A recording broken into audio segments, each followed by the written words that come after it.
Bonjour à toutes et tous et bienvenue pour Good cette morning, matinée everybody, and thank you d'échange. so much for having come to this morning when we're going to exchange with each other, we're going to work together, and we're going to talk to each other about confidentiality, especially having to do with social media. And I think that there are quite a few of you who don't know me. I'm Audrey Pulvar. I have been a political journalist in France for the last 25 years, and for the last 2.5 years, I'm no longer working as a journalist. I've been working on the environment, on climate, and obviously that's not the topic for today, but that's just to let you know what I've been doing. And so let me just tell you, I'm just telling you a bit about myself, but it's not necessarily what we're talking about here today. But I am also continuing to talk about issues having to do with the media, which is why I'm here with you today. And so it's very difficult to make sure that you keep your credibility for people like you who works here. And interesting, I just saw a squirrel outside the window.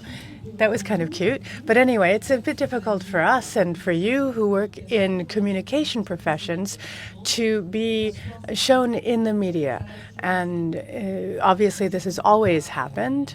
We're not seeing fake news for only 3 years. It's been going on for ages, and we've seen all sorts of different situations taking place. And so here now we're looking at visual images, and you need to see them in your head, and you need to hear them from one language and put them into another. And so this is our power. This is actually the power of fake news as well, because it just gets out there and it spreads. And this disinformation is spreading. And when there is false information that is being put out by a state, by a head of state, for example, to destabilize another country or to destabilize a company, this then has even greater consequences than, say, just a competitor who might want to throw a wrench into your work. So this is something that has concerned me, and it seems to me that the work of a journalist, since I'm not an interpreter, obviously I can only talk about my own, the most rigorous journalism is what's necessary now. So the more information we have, the more real information we have, the more we are surrounded by information, the more we need professionals who are ethically irreproachable, who will be able to show us the way through all of this information, who will be able to sort the false from the real, and who will be able to show us where the good sources of information are, and be able to then allow us to develop our own conscience as a good citizen. And in this case, we need to find journalists, for example, who can be trusted. And we've been hearing quite often over the last few years that journalism is disappearing, that anybody has a smartphone can start reporting on the facts. But here what we have to do is it's not just posting images on social media that makes you a journalist. You also have to explain what's going on in that image. You have to make sure that the person who receives that image is also able to make their own mind up about what they're seeing. And it has to be as unbiased as possible. Obviously, we all have some kind of a bias, but it has to be as unbiased as possible. And over the last few years, we've seen a very different relation to information, because we have permanent access to information, and it's very easy to get information. And so we have a very different relationship now with the truth. And this might be new. Maybe it's not completely new, But this idea of how public opinion now is related to the truth and what it feels about the truth is a bit new. So the institutions, the scientists, various professions, and so on, a Nobel Prize winner for physics or chemistry who talks. I mean, these people are no longer trusted. They are all now being interpreted by people through different prisms, and so therefore there is a lack of factfulness. So it could be a president in the United States or a president in Brazil can then look at all of the scientific research that's out there and all of the studies and undermine them and basically say, no, it's not true. So, for example, the climate experts who are saying that we've been having a climate change and it's a disaster, but at the head of the largest country in the world is saying, no, that's not valid. It's not valid information, and so therefore we don't have to pay any attention to this. And so then we see thousands of sites and maybe even tens of thousands of sites. They can then say why, they all come out of the woodwork saying why these scientists are wrong. And so what can we do when we are in media and communication to make sure that people understand that we are credible and to bring in as much trust as possible from the people who read us or see us? So we need to see a permanent ethical behavior. We have to always ask ourselves, are our ethics irreproachable? If I felt that all of the journalists did have irreproachable ethics, then I would still be a journalist because I would be completely comfortable in that profession. But that's one of the reasons I left. But it seems to me that for interpreters, there's also that when people can try and question what you're doing. And so when I was preparing all of this, and I was reading documents about interpreters can play a huge role in conflicts that are well beyond your purview, but that you can be blamed for some of this as well. But this personal ethics, that is your principal guarantee. That is your shield. And that is what protects you from others, not because this moral stance or these ethics are going to make you invulnerable, but because it will allow you to resist this internally, and it will allow you to stand up to this. And you know that you are in line with your values, with your profession, and in line with the reasons for why you're doing this. And so we are in a world today, once again, where if we can doubt the work of experts, then any of us can be put into doubt. And so each of us could or could not, if they don't, could personally at least be comforted in the fact that their ethics are irreproachable. And every day we ask ourselves, have I done my job well today? Have I worked in accordance with my principles? Have I done the best work possible? I'm not perfect, but at least I tried to be. And so I can't reproach myself for that, and so I don't mind what anybody else says. So we'll be talking to the different speakers this morning. So we'll be talking once again about ethics and morals and dilemmas that we are confronted with in this world of super information, and where people are always putting into doubt the facts and not necessarily the nicest world possible. Marco Scalvino is a lecturer in media and communication from the Erasmus University in Rotterdam. And so he will give us our keynote speech, and he'll start talking with an analogy with some great films. And so I'll leave him the floor for now, and I will come back afterwards. Thank you.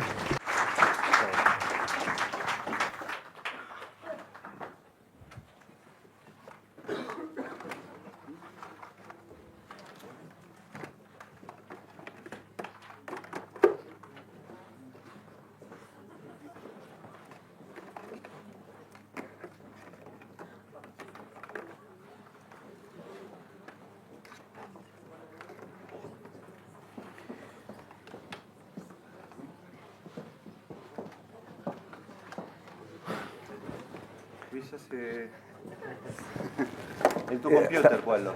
No, è Slido. Slido? Qualcuno sta usando Slido. Somebody is using Slido and is writing something. The users can communicate and write using Slido, by using Slido. But they will have to resolve some moral dilemmas as well, which is why we'll be using Slidos. And someone has asked this first question, if there is any way to get a better Wi-Fi connection. But I believe that the Wi-Fi you have is the only one available, the one offered by the chateau. I'll be using Slido at 2 points during my intervention. The hashtag is AIIC, the name of your association. So there's no way that you will forget this hashtag. Let's see if everything is working now.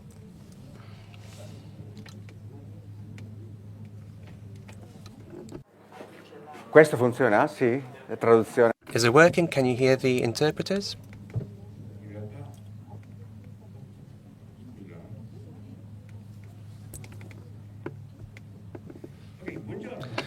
Good morning, everyone.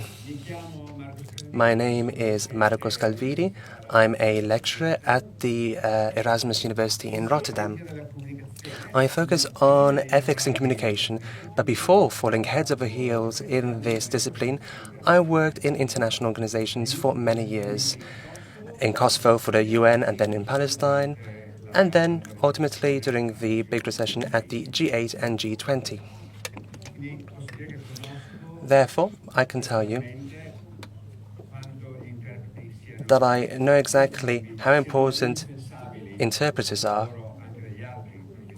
for the work that even other professionals carry out. The main aim of my contribution today is another one. I would like to introduce the main pillars of moral philosophy. I would like to reflect together about ethics in the era of internet that we live in this very day. My starting point is a bit unusual, if you will. For which reason, you may ask? When we speak of ethics, we start with Kant or Aristotle. But neither of these people had social media. And they weren't really city dwellers, so it was really difficult to use these people in an abstract way and then apply them to our modern society. Moral nihilism is founded on the belief that there is nothing which is inherently wrong or right, evil or good. And pain is part of our modern experience. What I would like to show you today,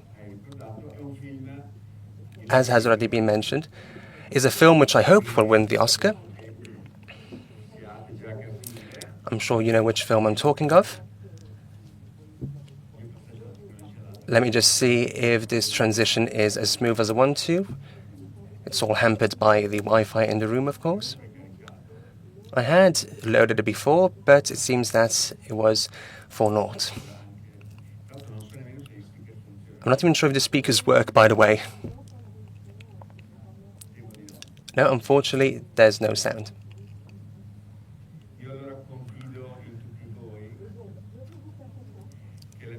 Then I really hope that, considering we don't have any sound, I hope you have seen this film. I'll just wait and see if it loads, and if it does, we'll play it at the end.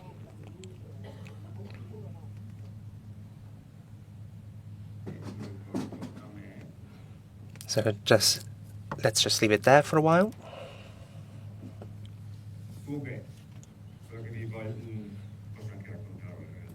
Well, I don't need the film to tell you what it's about. How many of you have seen it?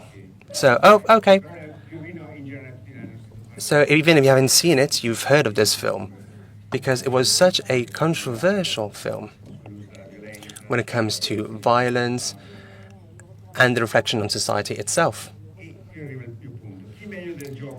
After all, is there any person better than Joker who can understand this disenfranchised society where there's no social contract anymore, a society where there is no certainty when it comes to a common value, to common ethics? So what are the values in our society?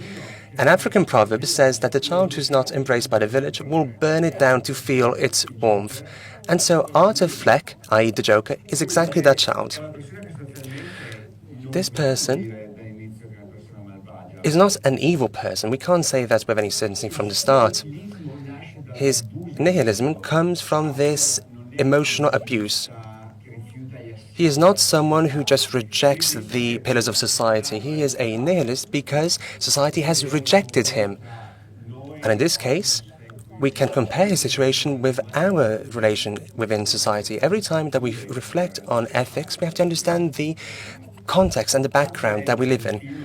In the film, Arthur is a vulnerable person. He has a mental disease, but he works as a clown. He loves to bring laughter to people, but against the economic background, his clinical support is cut, and that leads him to a downward spiral of violence. In this case, we see that there is a fine line between what is moral and immoral. The line becomes quite blurry. And so he focuses on moral nihilism, so there is no real good or bad value. And this brings us to the next paradox. We simply cannot empathize with something which is evil. That is a taboo within our society. However, how can we not empathize with the Joker? Because the Joker really questions our own morals.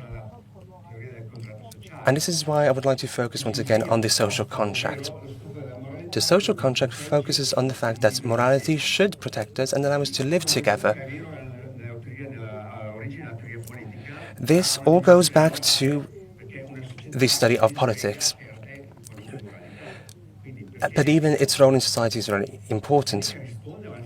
So we have to understand why ethics is so important. It replies to certain questions. What is the right thing to do? What type of actions and activities are wrong from an ethical standpoint? It's quite difficult to distinguish what is evil and what is good, just as seen in the Joker. Social science may, yes, describe the world we live in and we move in. But these disciplines, after all, can't tell us how we are supposed to behave. What is the right thing to do? Ethics, therefore, tries to prove exactly this point. At this point, let's try and distinguish two main pillars and concepts. Ethics, i.e. these are systematic reflections on the values and on norms, and then morals. Morals focus on the individual beliefs of societies, of groups. So, morals also do come with a judgment. So the objective of ethics is to justify and to defend all of these systematic answers that originate from the question, what are these moral standards? Ethics and morals consist in gauging all of these considerations. There is not something which is completely wrong or right in ethics. We have some guiding principles, if you will, and so this is where I'd ask you to step in. I would ask you to log on onto Slido. Let's try and not make a mess of it. So this is the screen that you should be able to see. And let's kick off with the first question, which you are asked to answer. Oh, what is already one answer here? But I did this before just to test whether the system worked. I could reboot everything, but let's just move on to the actual question. If an ATM spits out an extra 100 euros in your favor, what do you do?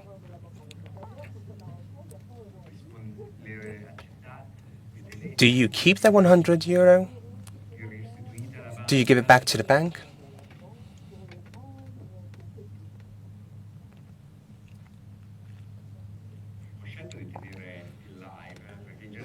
I like seeing this live interaction because this is quite stimulating, and I've seen this with my students. When there's no live sharing, then they don't answer. But when it becomes a competition, well, people just chip in to try and show that they're doing something.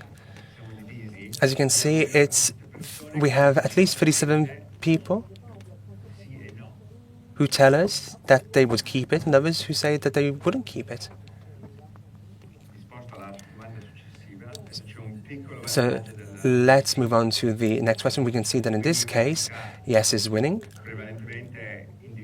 In this case, well, you are all focusing on your own individual ethics.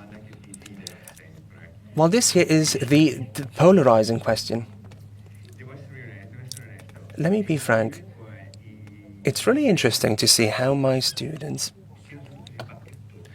are always really a stickler for certain rules or situations. Can you see it, or do I have to read it out loud?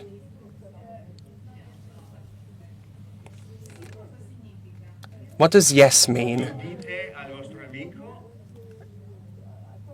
So at a restaurant, you notice your friend's partner engage in some serious flirting with another person. Do you tell that to your friend or possibly ruin the relationship?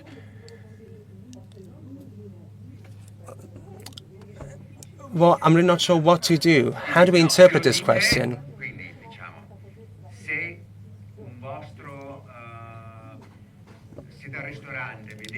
Let's picture that you're at a restaurant, you see the partner of one of your friends who is flirting with another person. Do you rat the partner out or not?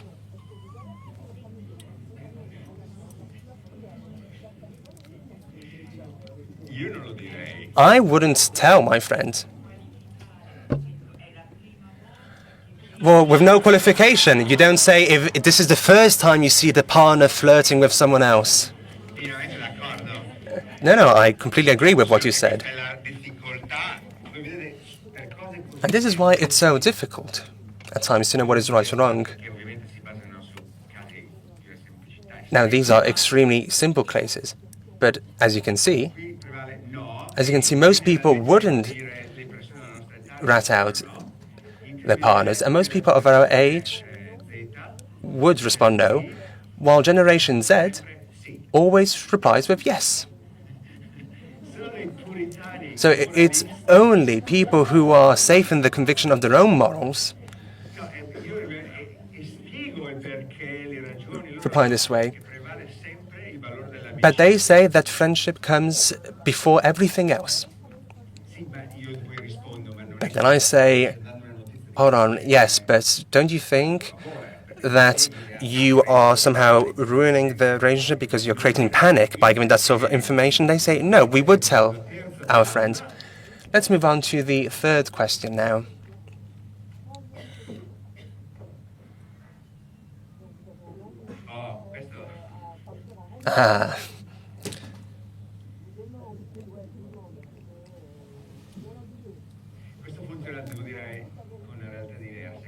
This is quite interesting. Now, it works in a certain way with Italian and French, and with Germans in a completely different way.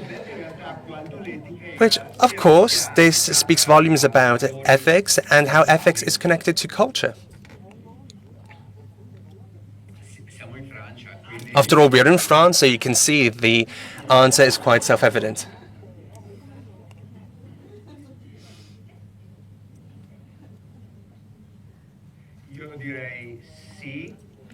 I would tell a friend of mine. I wouldn't mention it to a person that I don't know. So please don't mention the way in which I'm dressed today, please, because I'd, be devastated.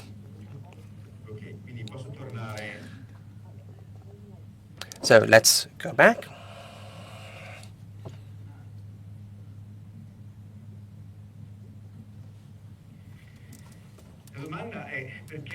So the main question is, why do we just act ethically then?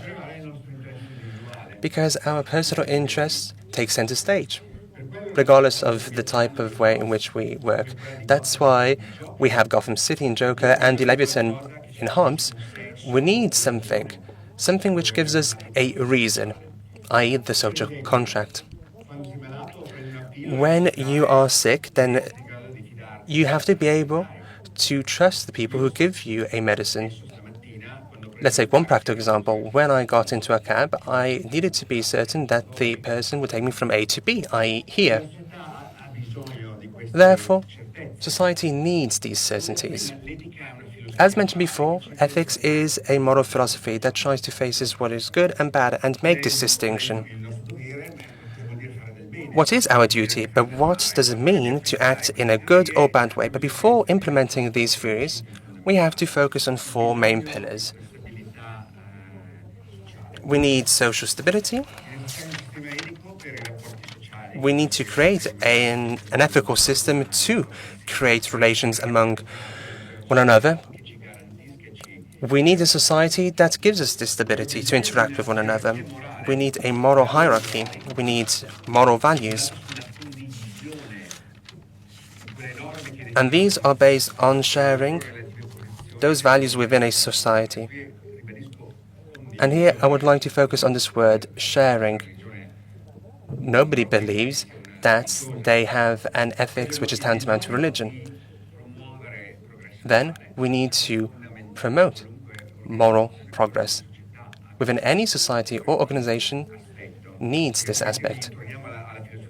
Because if not, we'll go back to nihilism, where everything is doubted, where everything is questioned, and reality is not objective, and it is interpreted by each and every one. So ethics is quite important in professional associations, in work groups, and as institutions.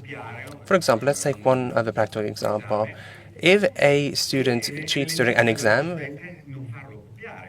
well, that's in his own personal interest, but it's also in the interest of the other student to not allow him to copy. How do we solve these issues? We have to create a code of ethics. They are conventions, they are guidelines, they are ideas. And these ideas help us to solve these conflicts that may arise. Now, codes are lovely, that's true, but they're not perfect. People will flaunt the rules, they will break the rules, and so codes cannot predict all of the situations and variables. And so this is where we have to ensure that codes are taught.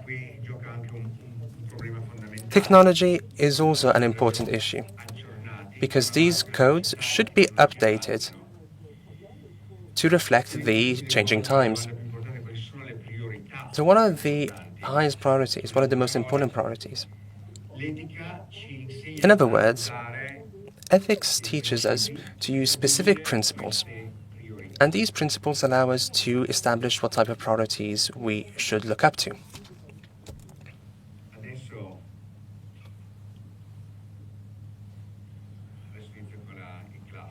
And now we will go back to some of the classics in philosophy. These are two main normative ethical theories. The first one focuses on the consequences of our actions, and these are what we should use to assess our ethics. The main objective, therefore, is that of achieving the common good based on our actions. And this is utilitarianism.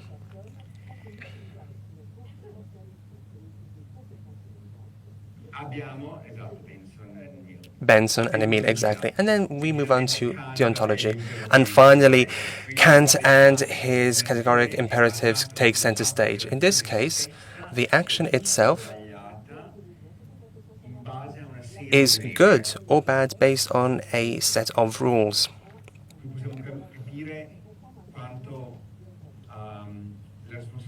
This is where we understand how important social responsibility is. Utilitarianism and the ontology, i.e. Kant's point of view, allow us to think about social responsibility, which is part of the whole group of ethical theories. But in this case, it's individuals and their actions have to benefit the entire society. That's what the utilitarianists think. In this way, we can strike a balance between the individual person and the well-being of the society as a whole. However, there's also an ethic of rights. Means that we have to respect the rights and the autonomy of another person. And there's also an ethics focusing on duties. And this shines a limelight on the rights of the other person.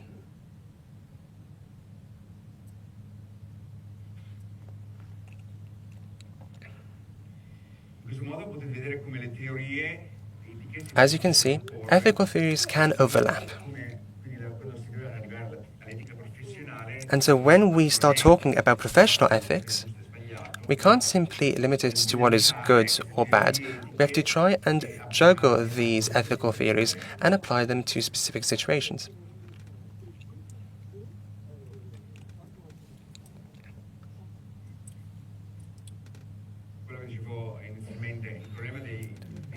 At the start, I told you that the problem of our ethical dilemmas that we face day in, day out, not only as people but also as interpreters, is that we have to focus on making decisions based on our morals. So an ethical dilemma is an ethical paradox. We have to struggle between two moral imperatives. And yet, none of these two are acceptable, or preferable, if you will. One of the traditional ethical dilemmas, you might have seen in this film as well, is Sophie's choice and her dilemma. Now, the film won an Oscar and it starred Meryl Streep, and it is quoted as the ethical dilemma. I'll let you read the original for those of you who don't know this dilemma. This is just one of the many versions out there.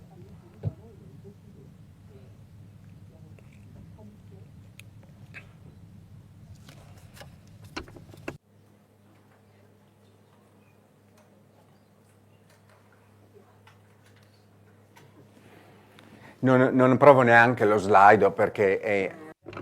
I won't even try to turn slide on because it's impossible. You can't make a choice. You simply can't choose a life over another, especially if they're your children. But what does Sophie chooses? She chooses the eldest because he has a family. So there are 3 children, and so she chooses to save the eldest one. Oh no, so there are 2 children. Anyway, there are many versions, and one of these versions features 3 children. Hannah Arendt is also important because she uses this specific example when it comes to critiquing the totalitarianism, because she explains how totalitarianism creates a rift in our values in society, and so it leads to the extremes, and so we can't choose between what is good or bad.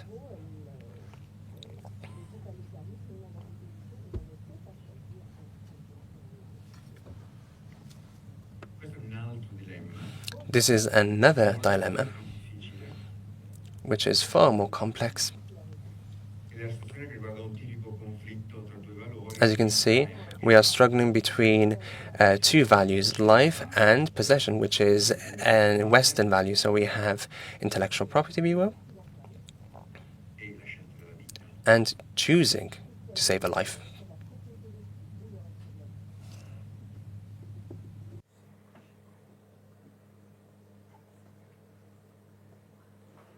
Passo allo slide, se tutti avete... If you've read the example, now move on to Slido. No? Okay, another couple of seconds, because it's a bit of a complicated example. Se spiego? Sì, c'è una persona malata. Well, I'll give you a brief explanation. Someone is sick, and the husband of this person wants to save his wife. There is a drug that costs a fair amount of money. Mr. Heinz, that's the husband, tries to find all the money necessary to pay for this drug. Unfortunately, he does not succeed, and the pharmacist says that he will not give him the drug. Mr. Heinz has to choose. He either steals the drug to save his wife. But is this the right thing to do?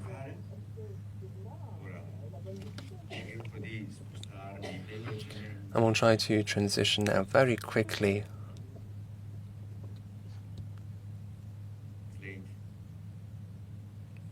onto Slido.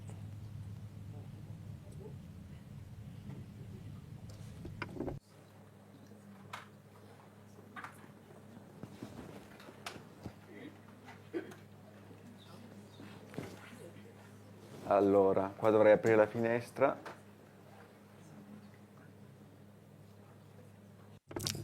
Let me just open it up.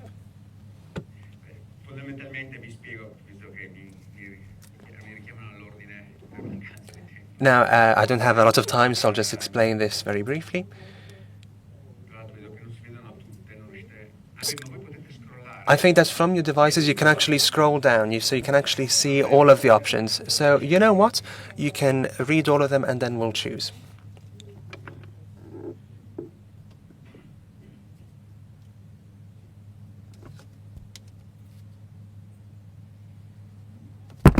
Finora solo 10 risposte. Only 10 of you have answered so far.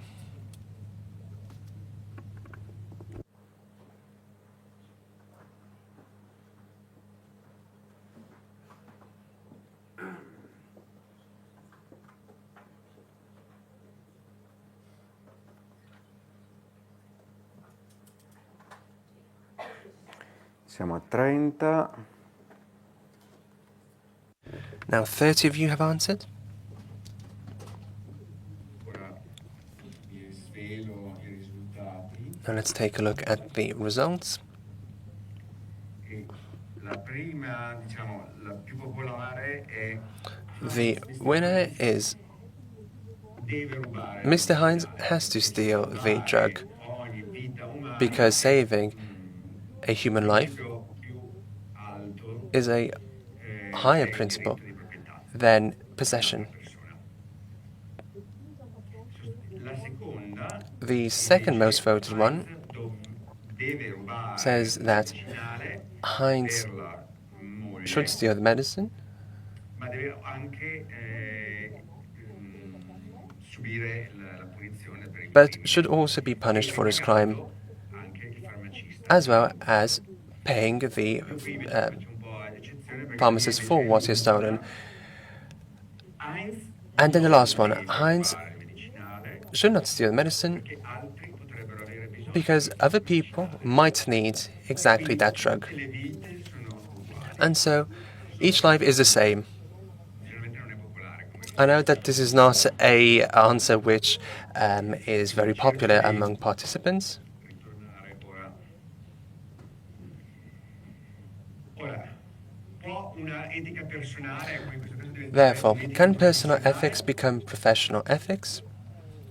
Sì, certo.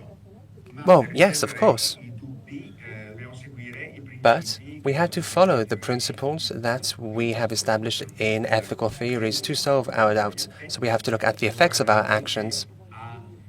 le prescrizioni. We have to look at the overarching values and the categories Il codice etico. and the code of ethics. Il principio di confidenzialità è un esempio di The principle of confidentiality importante sicuramente nella vostra professione. is one of the most important examples, not only in your profession, but in many others.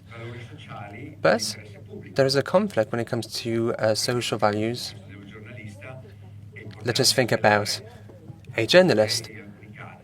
Sometimes they will reveal a source, while other times they won't.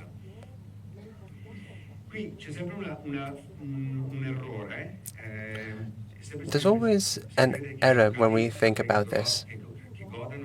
We always think that lawyers, for example, have to observe confidentiality when it comes to their clients, but that is not true. Because when it comes to the bar's code of ethics,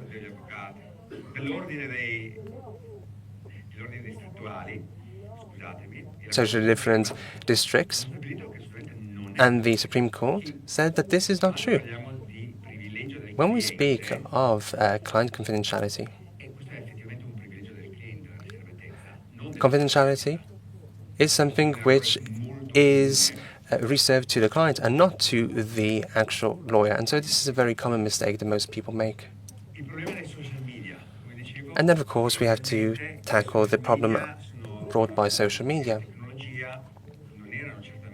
Social media and technology were not something used by Kant, let alone Aristotle, and not even by Nietzsche, of course. But at least he is closer to us in time.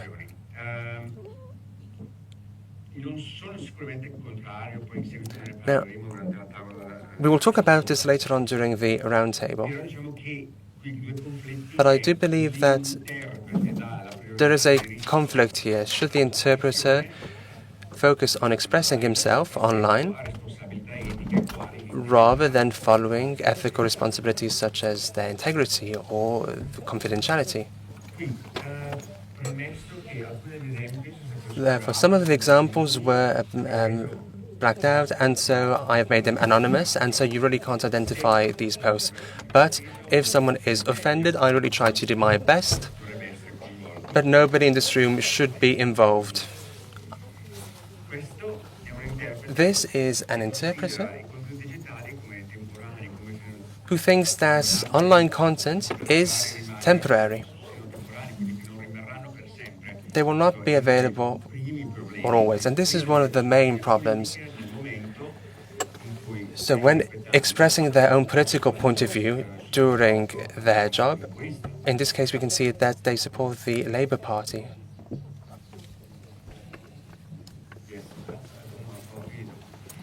Yes, I've nearly finished. Well, in this case, the interpreter believes that his social media presence is an intimate, really intimate space. Do you know this person? Yes, well, I can see that some people are nodding, so they know this person. But he told me that he's not a member of AIIC. Well, in this case, he has got a website which is for adults only, that's OnlyFans. And I found it quite bizarre, to be honest. In this case, I've only used the picture. Obviously, this is not related to anyone else, but in this case, we see an interpreter who uses social media while they're actually working, and we can talk about this later on during the roundtable. Can the inappropriate use of social media constitute an ethical violation? Yes, of course. Professionali. Well, quite simply, they're not respecting professional values and the values of their association. So this is a twofold affront.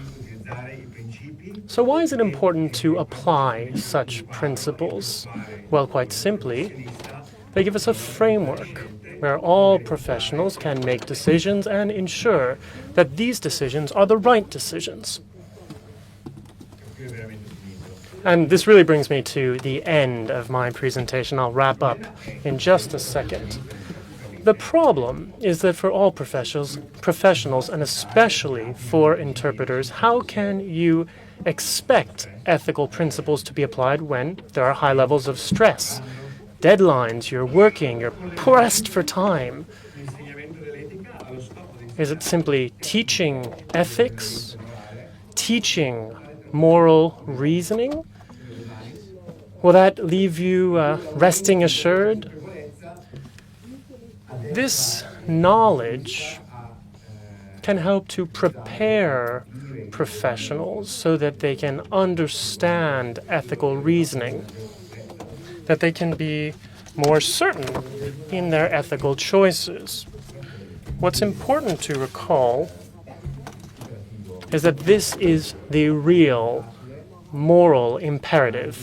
It's not always easy, but you have a duty to do your best. Every professional, me as a teacher, you as interpreters. It's not only about you, it's about the organization as a whole. You need to have shared ethics. The best possible ethics that best express the values of your organization and your association. Thank you very much.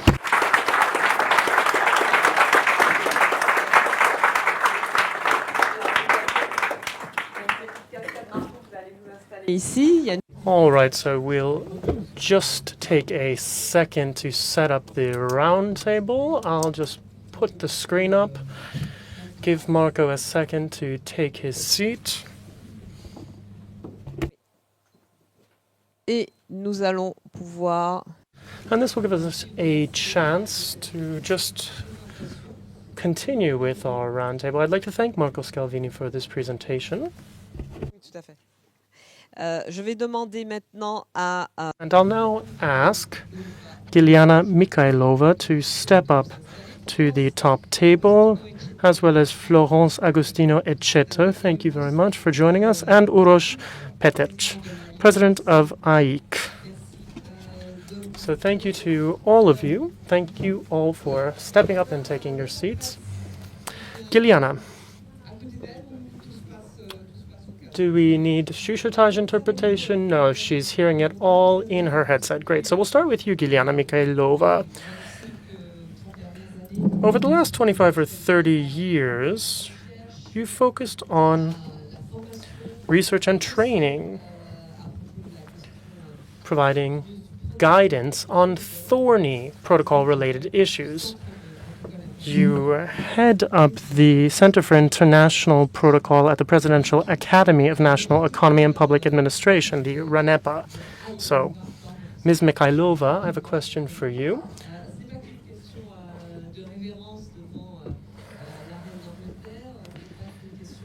Protocol isn't simply about bowing down before the Queen of England.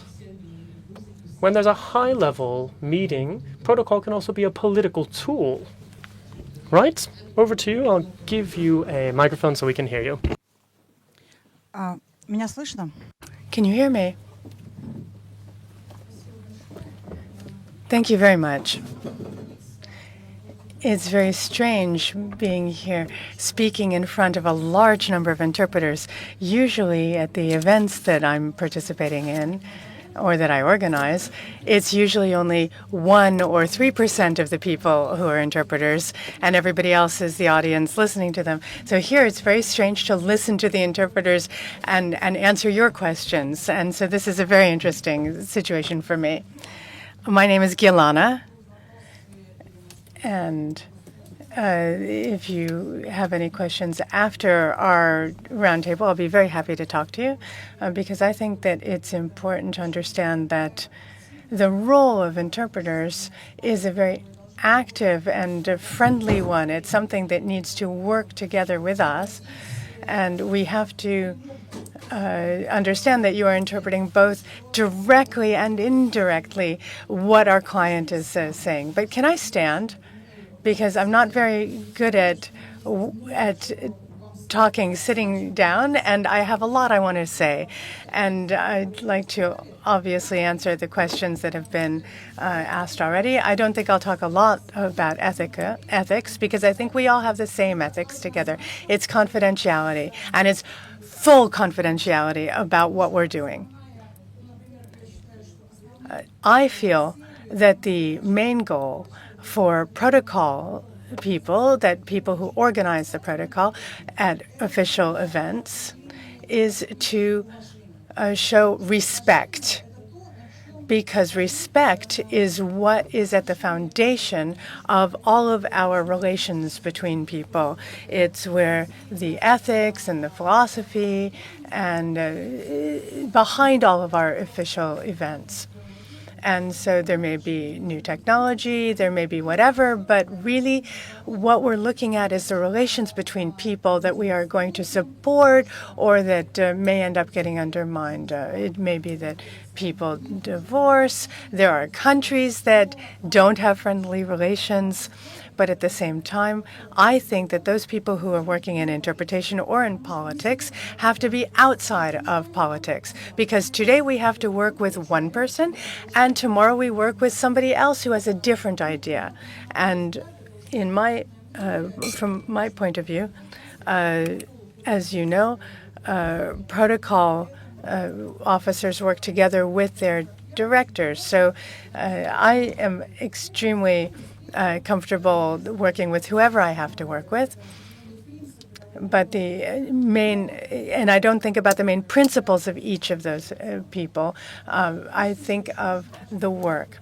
And so the other point that's very important for protocol officers and interpreters is whatever is tied in with technology, because obviously without technology we can't do anything anymore. And I just wanted to say now, because we'll come back to this later, that there are very important events that are taking place today. And of course, the world changes. But I think that the world has always changed. And if the world didn't change, we would still be using sticks to hunt with, and we'd be using sticks to plow the ground, and we'd be sitting in caves, so we wouldn't be sitting here. So we'd be using instruments, and today we're sitting in this room and we're using technology that nobody would have even thought of 10 years ago. Things are happening faster, things are developing faster, and but if we're talking about ethics, things don't quite move quite as fast inside us. So in protocol, we always have to think about the guests that we are working with. So this may be an international guest. We have to understand that this is their flag. Yes, I have to say the squirrel is a very good squirrel jumping around outside. Anyway, we have to think about the flags. We have to understand about the seating arrangements, and interpreters also have to understand this. I remember when I worked with the Central Protocol Office, and I am the president of that, we have to remember that there has to be a topic on how to work together with interpreters as well, because every listener knows we have to understand what notebook the interpreter wants to use. Is it better to have squared off paper, graph paper, or not? What kind of drinks are good for the interpreter? So we have to know all of this too in protocol, because we all work together in a single team, and we have to all show respect to our client. What is also important is how we work with the service personnel as well, the people who help serve us coffee and meals, those who set out the chairs, the seating arrangements, because seating arrangements at various ceremonies has to be very, very particular. At some ceremonies, some people have to be seated in the first row, but at the next event, maybe they have to be seated in the back row or farther back, because we'll have different representatives who are seated in the front row. Or there are other situations where countries need to be seated together because they get more information from each other when they're sitting next to each other. So in protocol, there's also a good issue with interpreters. Even if these two people who are meeting speak each other's language or speak a third language very well, we still know that in the heads of companies and heads of governments very often speak English very well. And they want to train themselves and they want to practice in these negotiations. But it's a very important part of our work when we have to say in protocol no Mr. President, no, Mr. Director, you have to speak your own language because you're showing your sovereignty. And that will give you then the time to think about what it is you want to say and exactly how you want to say it during the negotiations. Another point that is connected with our work is national characteristics and national specifics in various different countries, so different relations to religion, to society, to education, and so on. We may think that everybody thinks the same thing, but no, we are all a little bit different. And one example that I could have given, but I hope that the organizers will be able to send you my photographs and my video that I wanted to use for all of this. But in any case, it can at least maybe make you smile because people are people and it isn't just serious examples. But I don't know if you know this or not, but in Russia and in other Slavic countries, when you come as a guest, you have to be presented with bread and salt because bread and salt are ways of showing your wealth, but also the respect and the love for your guest. And when the president of Israel and his spouse came to Ukraine, this is our normal tradition. We are used to doing this. And so sometimes the protocol people forget to tell people, don't just take the bread, don't just take it, but you don't take it with you. You have to break off a bit of the bread, dip it in the salt, and eat it.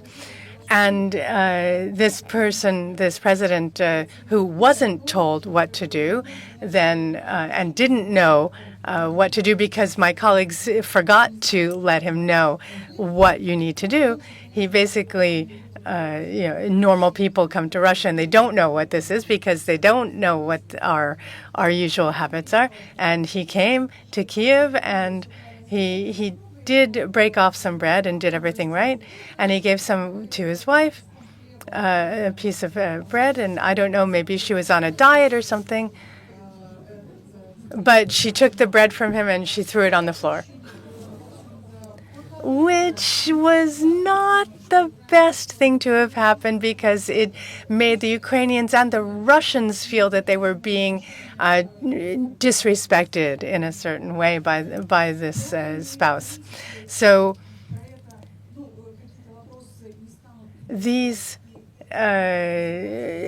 appropriate politicians won't then focus and obsess on something like this. It did not become something that was discussed enormously at the time, but it did make an impression. But today we're seeing a lot of different stories that are coming up where they come up with our directors, are they working or not, where are they standing, and so on. So I don't know, a couple of weeks ago, as you know, possibly the government stepped down from Russia. And so we've got a whole new set of people in the government in Russia now. And now there's a new Minister of Culture, a woman. She's young, she's smart, she's got a great sense of humor. She's a woman that I think will be able to change things for the better. But when she had been younger, on Facebook or in Twitter or wherever, she wrote the truth. I don't like theaters. I don't like opera. I'm bored with ballet. I don't like plays. I like watching maybe this one play, and she basically wrote about her truth, and pretty much everything that she's doing now is stuff that she doesn't like. And she thinks that ballet is boring and ballet is weird and so on and so forth. And it was all on Twitter or on some social media, I don't know. And of course, she was taken out of this post. But as you know, that the internet is like a large landfill where nothing disappears and everything can be found. And so maybe posts that you have written 15 years ago, you might have to look at possibly scrubbing them now. And now we're looking at ethics issues. We had a story with our teachers from the beginning of school, younger grades, and she's a very good sports person. She's a swimmer. And afterwards, she would take pictures of herself after various competitions, and she would have pictures of herself in her bathing suit getting the medal. And she put this on her account. And she's a young, good-looking woman in a bathing suit. And all of the parents of her students all are sharing, are all friends on whatever her social media is. And they all saw her in this wet bathing suit. And some of them were more moralistic. And they said, no, no, no, no. How could this young woman who's showing off her body in this wet bathing suit be our children's teacher? And she was thrown out. We had another example where another teacher, bit older grades, who used to be a model of an underwear model. And she was also fired because people saw those on her account. So since the world is going in a direction of personalization of people, so where each of us is a personality that people know, we have so many fora where we can show our emotions, where we can show whatever we want to show, something that we never saw before. And so it's very strange. Now we can see the leaders talk about or the fact that they're sick, or their photographs of the fact that they're not feeling so well, or they're not very happy, or they're looking at their phones during a speech, or whatever. And then suddenly we're seeing that this director is drunk, this one was fired, and this one is not very good, or this one is very good. So it changes our relations to our directors, to our leaders, to our world. And so this is something that happens on a national level, and it helps to form our opinions for when we're voting or when we're doing things in society and in the economy. So I think it changes our relations to our profession. We have to remember that confidentiality has to be 100%. It has to be full confidentiality. We hear about people signing confidentiality agreements, but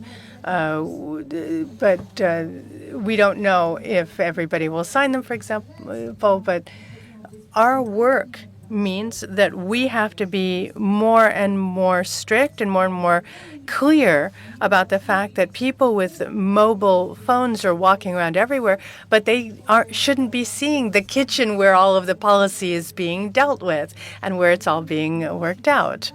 We shouldn't be seeing the secrets or the sides of politics that isn't really very nice to be looking at. And in my work, what my friends are always asking me, so what's going on with this guy? Is he drinking? Does he do sports? Why is he not with his wife at this event? And these are all questions, and I always answer, I forgot. The event is over, and you know what? It's in the past, and I don't remember it anymore. And of course, I might meet that person again at another event, and so maybe all of these ideas come swimming together. But I have to remember that, all I have to remember is, does this person need a pool in his hotel, for example, or does this person need water or whatever, and all we need to worry about is the respect for the person that we're working with. Obviously, this is not all I have to say. I would keep going on forever, but thank you so much for the fact that you invited me and for giving me this opportunity.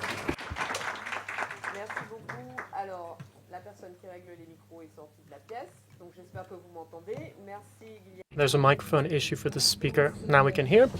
Well, thank you very much. We'll now turn it over to Florence Agostino Ecchetto. Now, you head up Lyon Biopole.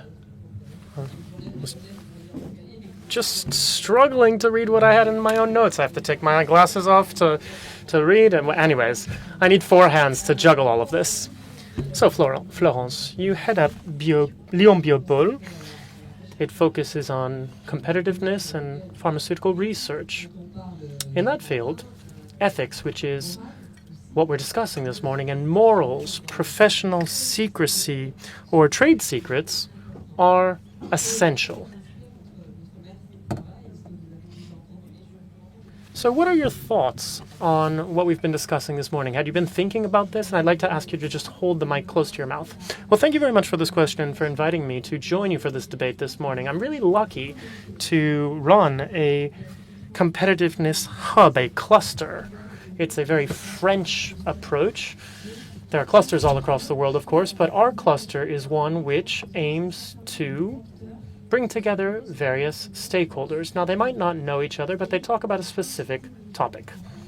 Our aim is to promote working together. So there are some keywords for ethics and confidentiality. These are key topics, and of course we need to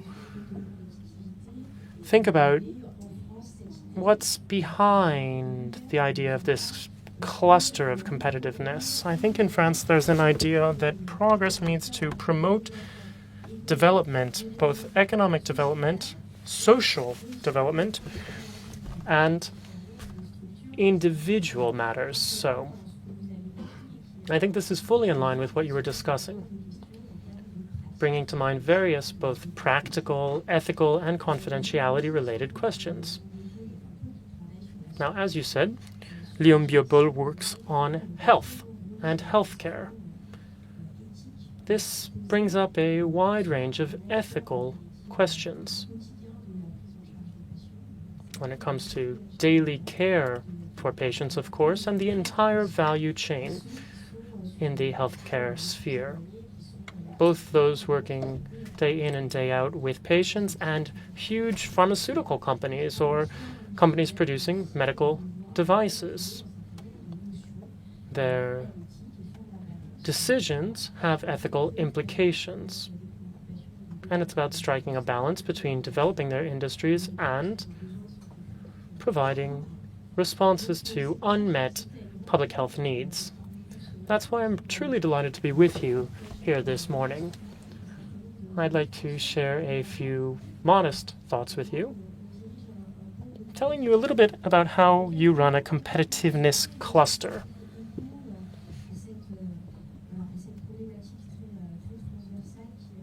Ethics is a cross-cutting challenge, as we've heard this morning. Now, our competitiveness cluster aims to bring together stakeholders working on these same types of matters, but perhaps with very different approaches. So we work with academic researchers. We work with researchers from hospitals and doctors. We work with small companies, SMEs, who are developing healthcare innovations. Here, confidentiality and ethics have major ramifications. We also work with major industrial companies and decision makers working at a very different scale, national, European, international, global. Their decisions have global ramifications. So we bring together all of these actors, and of course there are public authorities. I think everyone knows that there is a bit of a crisis in China, and the question is, well, how research and development, innovation, RD&I, is tied to tackling individual questions against a very global or collective backdrop, and how this stirs up questions which affect our daily lives, tied to the choices we make. You said this. When we're talking about ethics, we have to strike a balance between choices which aren't crystal clear. It's not black and white about what's right and wrong. What we're trying to do is make individual decisions as part of a team which is trying to constantly strike a balance regarding our principles. And the question is what exactly we do on a day-in, day-out basis in a competitiveness cluster. Working in a collaborative world, like our cluster, calls for facing very different challenges, but as I said, they're all interrelated. It's not easy, especially in France, where our system is siloed. It's not always clear to see the links between different individuals, and it's hard to see what might foster collaboration. Indeed, we might have differing views of the reality on the ground and collaboration, but we do need collaboration. We need this to overcome scientific and technological stumbling blocks that we face. And what's going on in China is a clear example of this. There are a wide range of public health matters which simply are going unanswered in China, or perhaps we're getting very partial answers to these matters. Every individual actor can provide a bit of the answer. They can share their knowledge, they can share their skills. But in terms of industrial matters, you also need to be able to share this information and also find a kind of balance on the political level. Coronavirus has recently cropped up, as we all know, and it's quite clear that our collaborative approach of bringing stakeholders together in networks so they don't have to act alone is one of the key tools we have today to overcome these stumbling blocks I was referring to and address major public health challenges. Of course, confidentiality is always at stake. If you are willing to work in a network or work collaboratively, then you have to be willing to pool resources and work together. And every member of the network has its own rules and regulations. These rules and regulations are different in universities, for example, where research and publications are key, and in major industrial corporations where there are issues of industrial and intellectual property. They're really looking to make a profit based on their research. And at the end of the day, well, some of these corporations might be able to develop new products. So now this brings me to social media. There's all sorts of images we're seeing, and this is especially clear in major corporations where there is a kind of societal pressure on choices. For example, doctors collaborating with the pharmaceutical industry. That brings up questions which are ethical and also leads us to question what exactly we should seek in collaboration between these experts and these corporations. This could go on and on and on. Of course, we could talk about this at length, but these corporations are the only ones who can truly develop products, these drugs, meeting the needs that patients have. As a result of this, we can see that confidentiality, ethics, practices are all at stake, especially given how fast information is shared and multiplied today. And this is very important for a competitiveness cluster, of course. Now, there's one other issue I'd like to matter, and we heard about this just a minute ago. Well, we think about how we can develop healthcare innovations. But against the societal backdrop of today's world, there are major scientific shortcomings, as you said. Healthcare is also affected by this. And we're seeing on social networks, on entire websites, in fact, that take a position on certain scientific matters, and they try to discredit practices which to date have been well accepted. For example, vaccinations. Today, this is quite controversial. Now, why is this the case? Because confidentiality tied to industrial know-how is at stake. It's about how you produce a vaccine. And now social media is revealing certain manufacturing approaches, and since this is a very individualistic world, indeed, or an individualistic matter, because choosing to vaccinate yourself or your kids is something which is very individual, but which has collective implications. It's not just about protecting yourself. Obviously, if you vaccinate yourself, there's a minor personal risk, but it's also about covering the population as a whole. Traditionally, there was a high degree of acceptance of vaccinations, but now it's getting quite complicated, especially in France.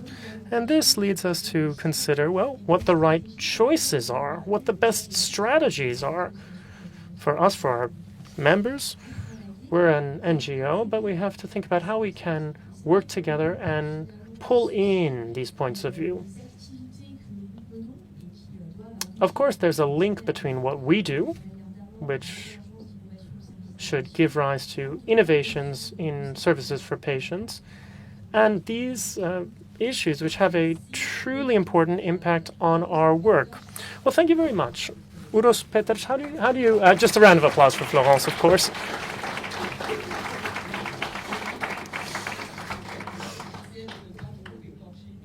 I'll try not to make a mess of your name.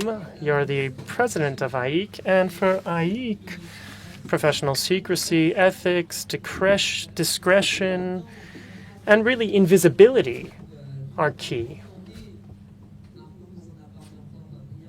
Our expectations about interpreters, Marco was telling us, well, this is a time when everything is visible, everything is seen, everything is said. Interpreters are just your average Joe, like everyone else. Of course, you might have a Facebook account. And my question is, well, what can be done to ensure that interpreters maintain professional secrecy, that when they're at international or high-level events, obviously interpreters aren't meant to be seen. So how can they maintain or stick to these principles while living in the modern world? Thank you very much. Can the interpreters hear me okay? I see a thumbs up. Thank you. Thank you, Audrey. And thank you to the AIIC PRIMS Standing Committee and the entire PRIMS for organizing this event. I think it's very important and very topical. Ethics are a topical issue since the beginning of mankind. You know, from the moment we started living together, the question of right and wrong is what it's all about between us. And we're in a difficult position as interpreters, so much more so than normal people, dare I say, because we are the go-between between different worlds of right and wrong, which makes our own ethics even more difficult. So my first question to you, all of you, is when did you last read the Code of Ethics of AIIC? Think about it, right? we all think we know it by heart, but then you go back and read it, and every time you go back and read it informed with new experiences that you've had, and you have a different understanding of what it means. And there's a lot of common sense stuff in there, and the term common sense seems to be sort of the prevalent answer that we give to how should we act in the age of social media. But common sense means many different things to many different people. Interpreters are inherently individualistic as personalities, and yet we manage to come together, and there are 3,000 of us in this association, trying to have some sort of clarity as to our values, as Mr. Scalvini said earlier. That's the essence of ethics, to clarify the values that are the same for all of us. Is there such a thing? Is there a lowest common denominator? I don't know. I think it all depends very much on the situation. We have to be very agile in the way we act in terms of ethics. I think what's also very important is what Gilana mentioned, respect. It's all about respect. Respect for one another, professionally, respect for the outside world, respect for our clients, respect on all sorts of levels. And I'm not throwing the word respect out lightly as it's done in gangster movies. It's something a lot more tangible, I think. So perhaps this brings us to, the golden rule of humanity, back to Confucius and later on Huntington and so on. Basically, don't do unto others what you don't want them to do to you. That's quite a powerful sort of rule to try and live by, both professionally and personally. Now, coming back to our profession, and we started this discussion yesterday already, up in one of the brainstorming sessions, talking about what to post, what not to post. I would say, first and foremost, please remember what we're hired for. We are not hired to do publicity for our clients. We're not hired to give them our opinions. We're not hired to consult them on whatever. They hire other people for that. We're there to do our job, to help them communicate, and communicate in full confidentiality. That is one of the first things you will find in the Code of Ethics all of us know by heart. And it's also something that our honorary president, Christopher Thierry, who's also one of the founding members of AIIC, points out every time. He says, strictest confidentiality is the basis of our work. Without that, we are not interpreters anymore. We're something else. And that's also the reason why memoirs by interpreters are few and far between. And those that do exist, and which all of us read with great interest because there are so few of them, we often have quite a few moral dilemmas as to what's contained in there, right? Many people say that posting stuff about the jobs that we get, that we have the honor of doing, is sort of a form of our reference book. Is it really? When you ask for a letter of reference, it's the client that decides what to put in there, and that decides first and foremost whether he will give it to you. Back in the old days of paper reference letters. The fact that you just say, I worked here or there, if you think about it, actually what it is just you telling the world that you've been admitted to an exam. Did you pass it? Nobody knows. You do, right? So I think this separation between private and professional is something that we all need to work on, because we saw a nice example, I don't know, for some it was nice, for some maybe not, earlier, of this guy who was a conference interpreter, avid beachgoer, and I don't know what else. Who cares? In the booth, that's not what matters. Behind the conference table with your pen and paper, that's not what matters. Whether you like going to the beach, whether you collect stamps or other things.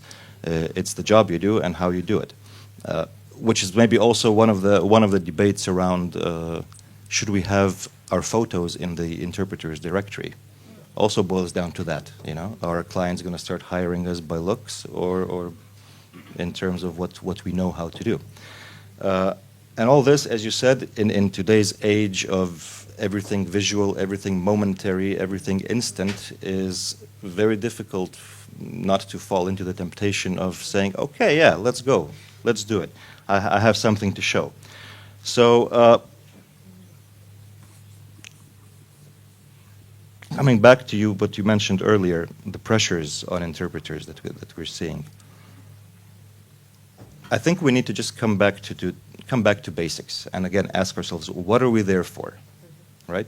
And when there's a lot of exposure of interpreters, you all remember the incident of the Trump interpreter whose notes they wanted to seize. I mean, our first reaction as a professional community was good luck trying to read someone's consecutive notes months down the line, right?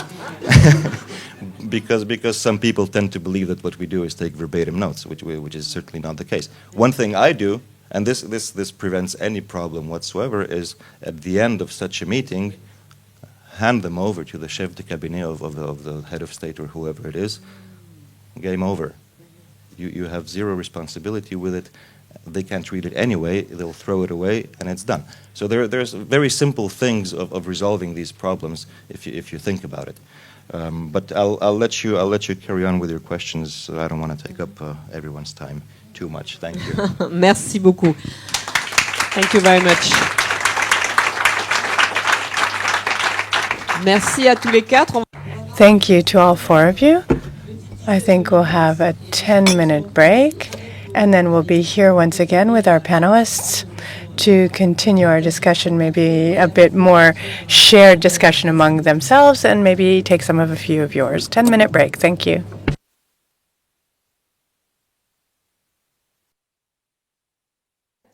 Alors, je crois que nous sommes... Okay, so I think we can come back together.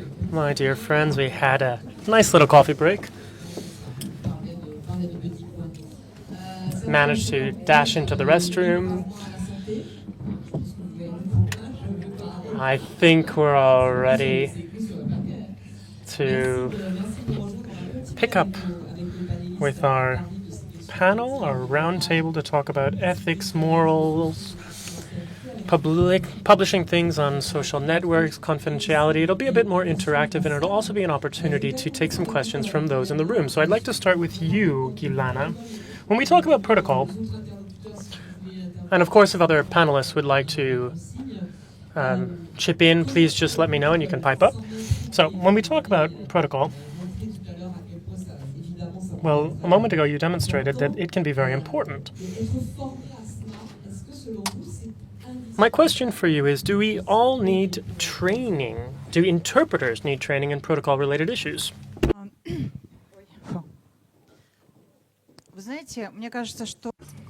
You know, I think that some things that are tied in with protocol and in particular with etiquette is necessary for everybody, because if we want to develop, if we want to be professionals, if we want to be better and understand absolutely that we won't lose our work tomorrow and that we won't be fired, and we have to understand what is necessary for tomorrow's leaders, then first of all, we have to develop within our own profession, but we also have to understand everything that's around us as well. We have to understand that we are studying everything all the time, even outside our area. So, for example, artificial intelligence is not something that we may be studying today, but I'm sure that it's something that everybody will be finding useful in another few years. So we shouldn't be completely narrowly specialized. We should be widely specialized. And I think, therefore, everybody should study protocol and etiquette, and especially interpreters. I know that in the protocol area, we include in our program training of how to work with interpreters, absolutely communication skills. We have to start using music. We have to start using odors and colors. And so all of these are very important for tomorrow's leaders. And I think that even today we're starting to use artificial intelligence because that's something that's coming up today, not tomorrow. Je vois que vous voulez réagir. Yes, I saw that you wanted to weigh in, and I wanted to ask you your thoughts on this. Do you think that we need to have a kind of certification for interpreters? A protocol-related certification, or would that be one step too far? Well, certification, I'm not so sure. Perhaps that would be one step too far, but I fully agree that we all need experience with these matters. Some might say that diplomatic interpreting is the pinnacle for every conference interpreter. If that's the case, well, we need to all be well trained in how to do this kind of interpreting. Though most It'll be easier for my flow of thought. You have to understand that at a meeting of that sort, yes, you are there because you are needed. Also realize you are in everyone's way. You get on the bodyguard's nerves. You get on the protocol's nerves. The journalist nerves. You get on the journalist's nerves.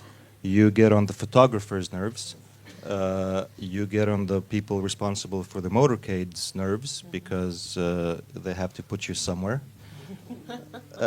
And then when they decide to put you in the front seat in the A car, the bodyguards go crazy. So all of these things have an impact, and it's important for you to know how to serve those waters, to be able to do what you're there for. Coming back to our discussion earlier, don't forget what you've been hired for.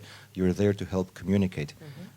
So it's very important that you know how to do this, including knowing how to dress, so that you're not the flashy person in the yellow suit who sticks out in the picture, including knowing how to eat properly at a banquet, etc., etc.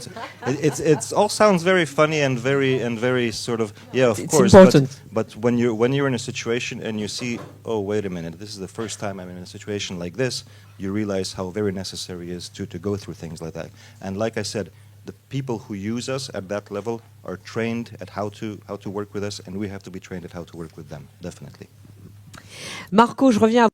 Marco, I'd like to come back to you. We haven't heard from you for a while now, and so I wanted to ask you a question. We were talking about trust and respect, but the more fake news we have and the more dissemination of fake news there is, the more we need to focus on ethics and morals and trust in the mediators, because translators and interpreters are mediators, just like journalists. We help to mediate between information and those receiving it. Now, the more information gets distorted, the more we need this kind of trust. But it's a very fragile matter because it can be very powerful on the one hand.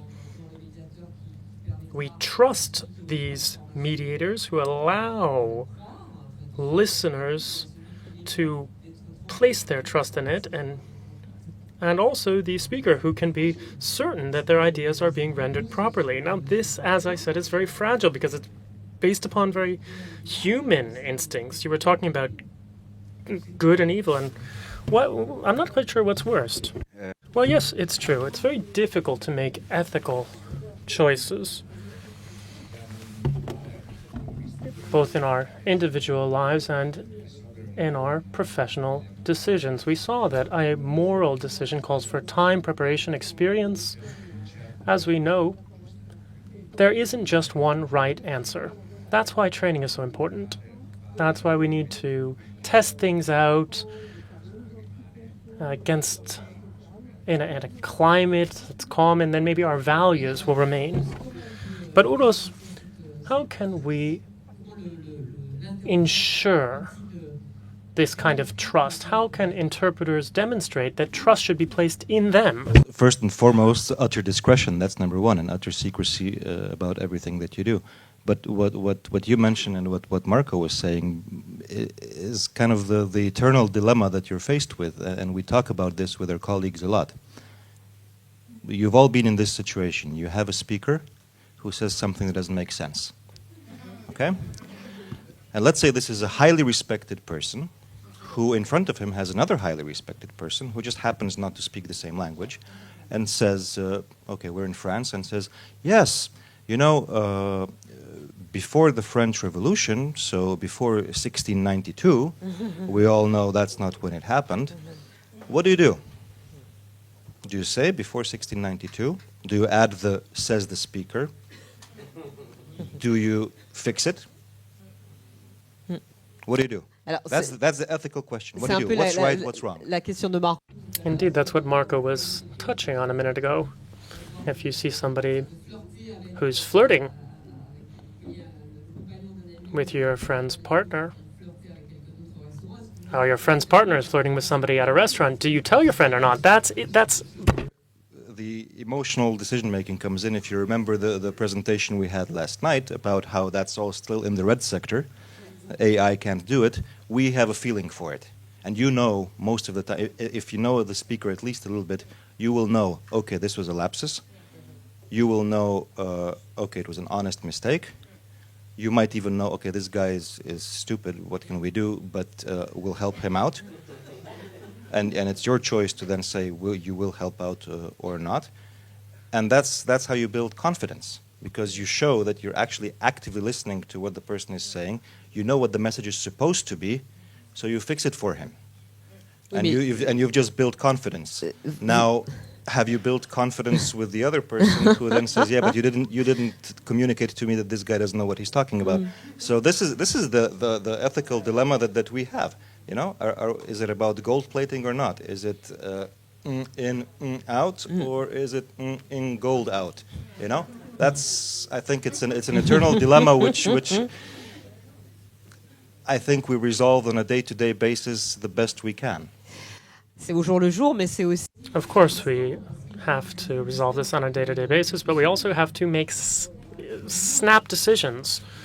You just have a few seconds, so you have to literally instantaneously make a decision about this. Indeed. So you were touching on this, and I have a question based on my background as a former French journalist. When Donald Trump came into power in the US, and even before he was in power during his campaign,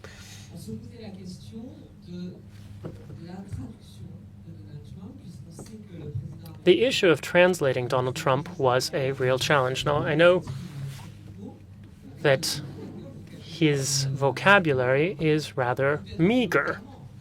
It may be his own choice.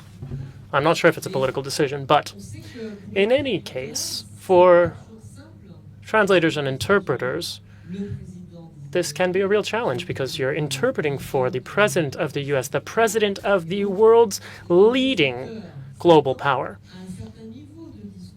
And so listeners are expecting to hear a certain kind of rhetoric. What should interpreters do?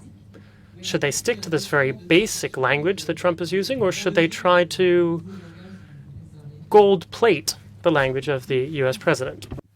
Peut-être que vous n'avez jamais traduit Donald Trump, mais bon. Perhaps you never had to interpret Trump, I don't know. 3 other American presidents. It was... no, I wouldn't say easy. Everyone's a different challenge. You know how this goes. And those of you who have worked at this level know this. Most of the time, many of these people are a completely different personality in a one-on-one setting, right? And that's as far as I'll go in divulging secrets.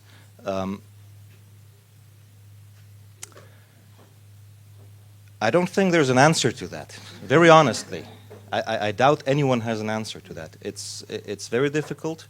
The moment you are put in a position to do that, you become the object of scrutiny. You are no longer just the medium, you become the object of scrutiny.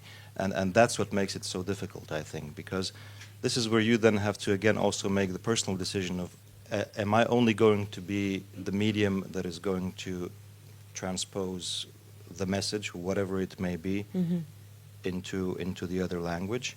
Am I going to add to that my acting abilities to give a truly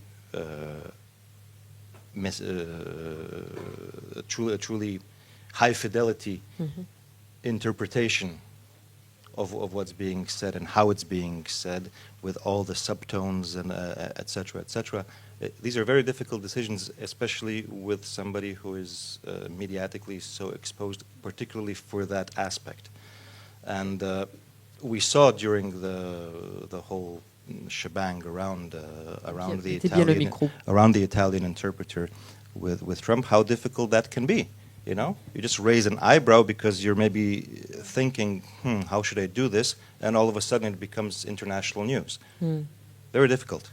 Very difficult. Difficile aussi It's also difficult for Marina Ross.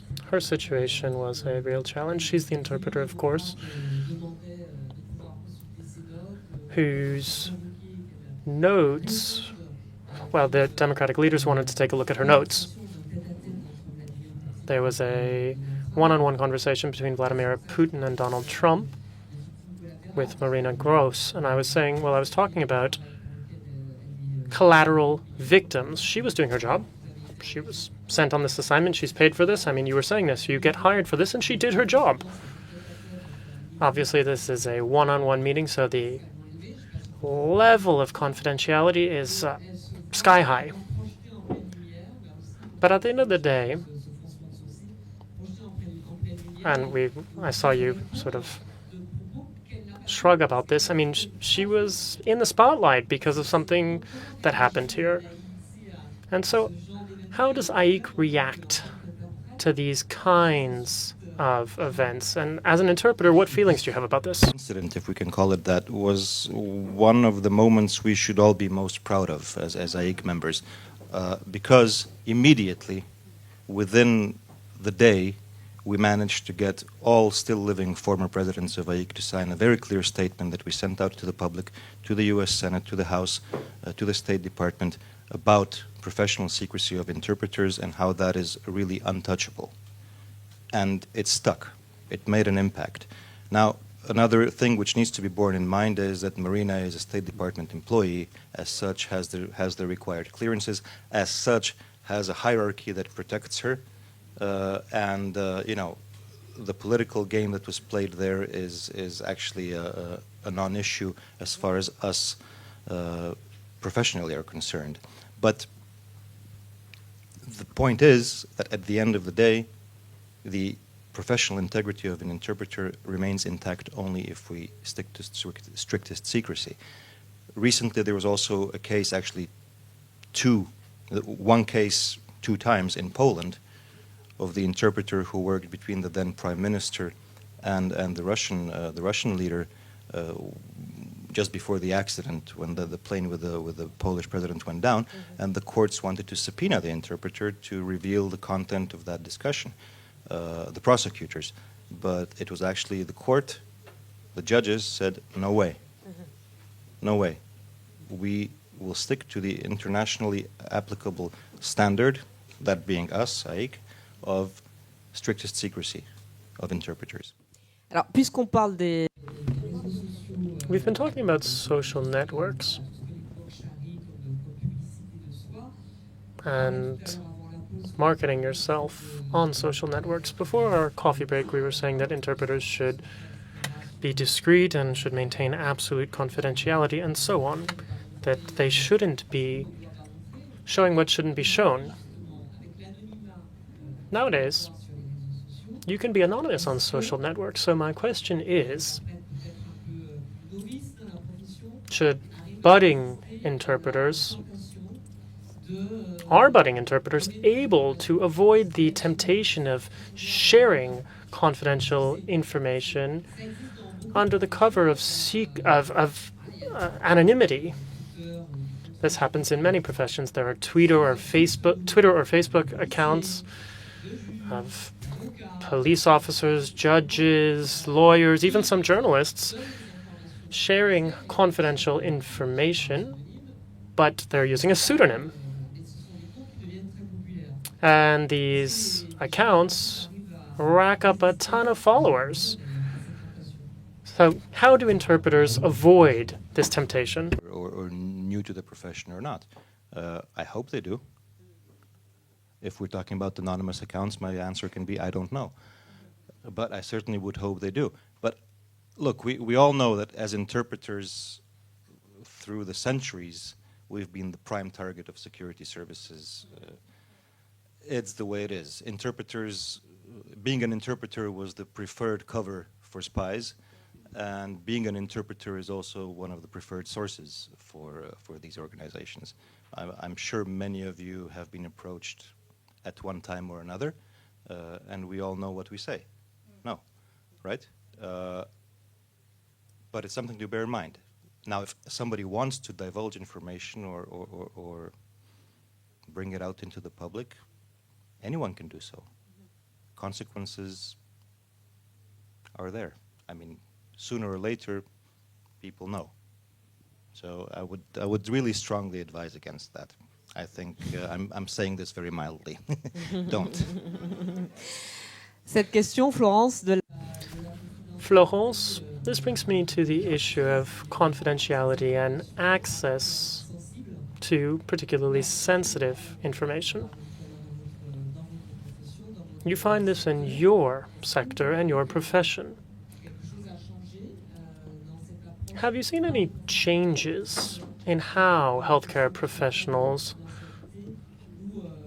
look at professional secrecy and confidentiality? Are we as strict as we were in the past?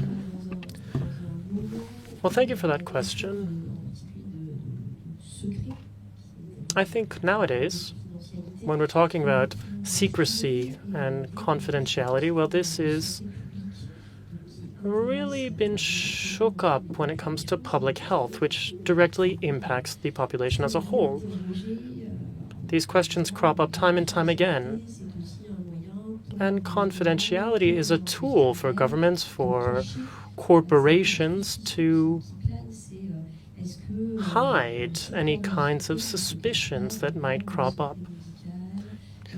Is medical secrecy and confidentiality, data protection for both intellectual and industrial property, used to pull the wool over people's eyes about what's actually going on, to avoid panic or unveiling deep concerns?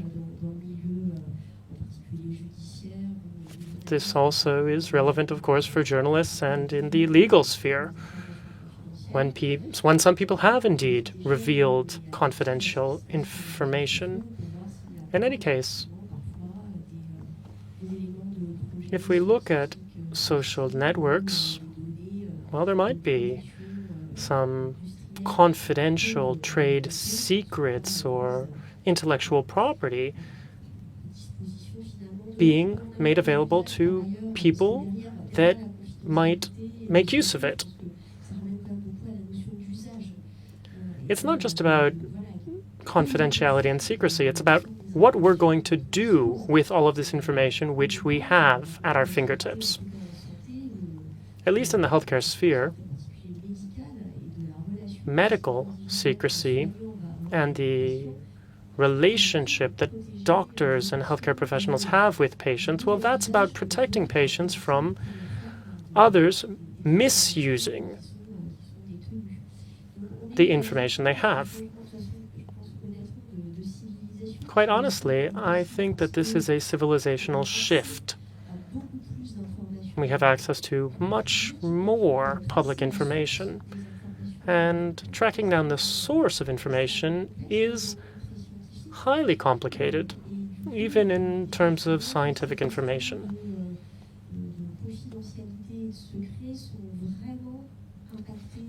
Confidentiality and secrecy is really affected in our work.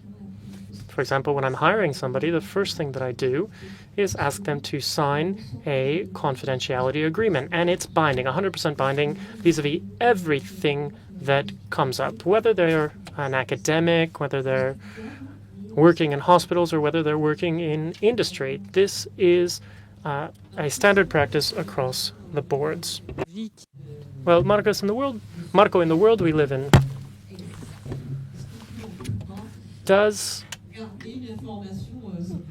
can we really keep information secret? I'm not certain I've understood the question. In today's world, a world marked by transparency, We heard about states trying to destabilize other states. And my question is, can information really remain secret? Personal data is in our phones, on our computers, in the cloud, and so on and so forth. So does professional secrecy hold up? Our societies are shifting towards complete transparency. Well, this is a real problem. Of course, there's a right to information. The general public has a right to information. You mentioned the case of anonymous disclosures of information.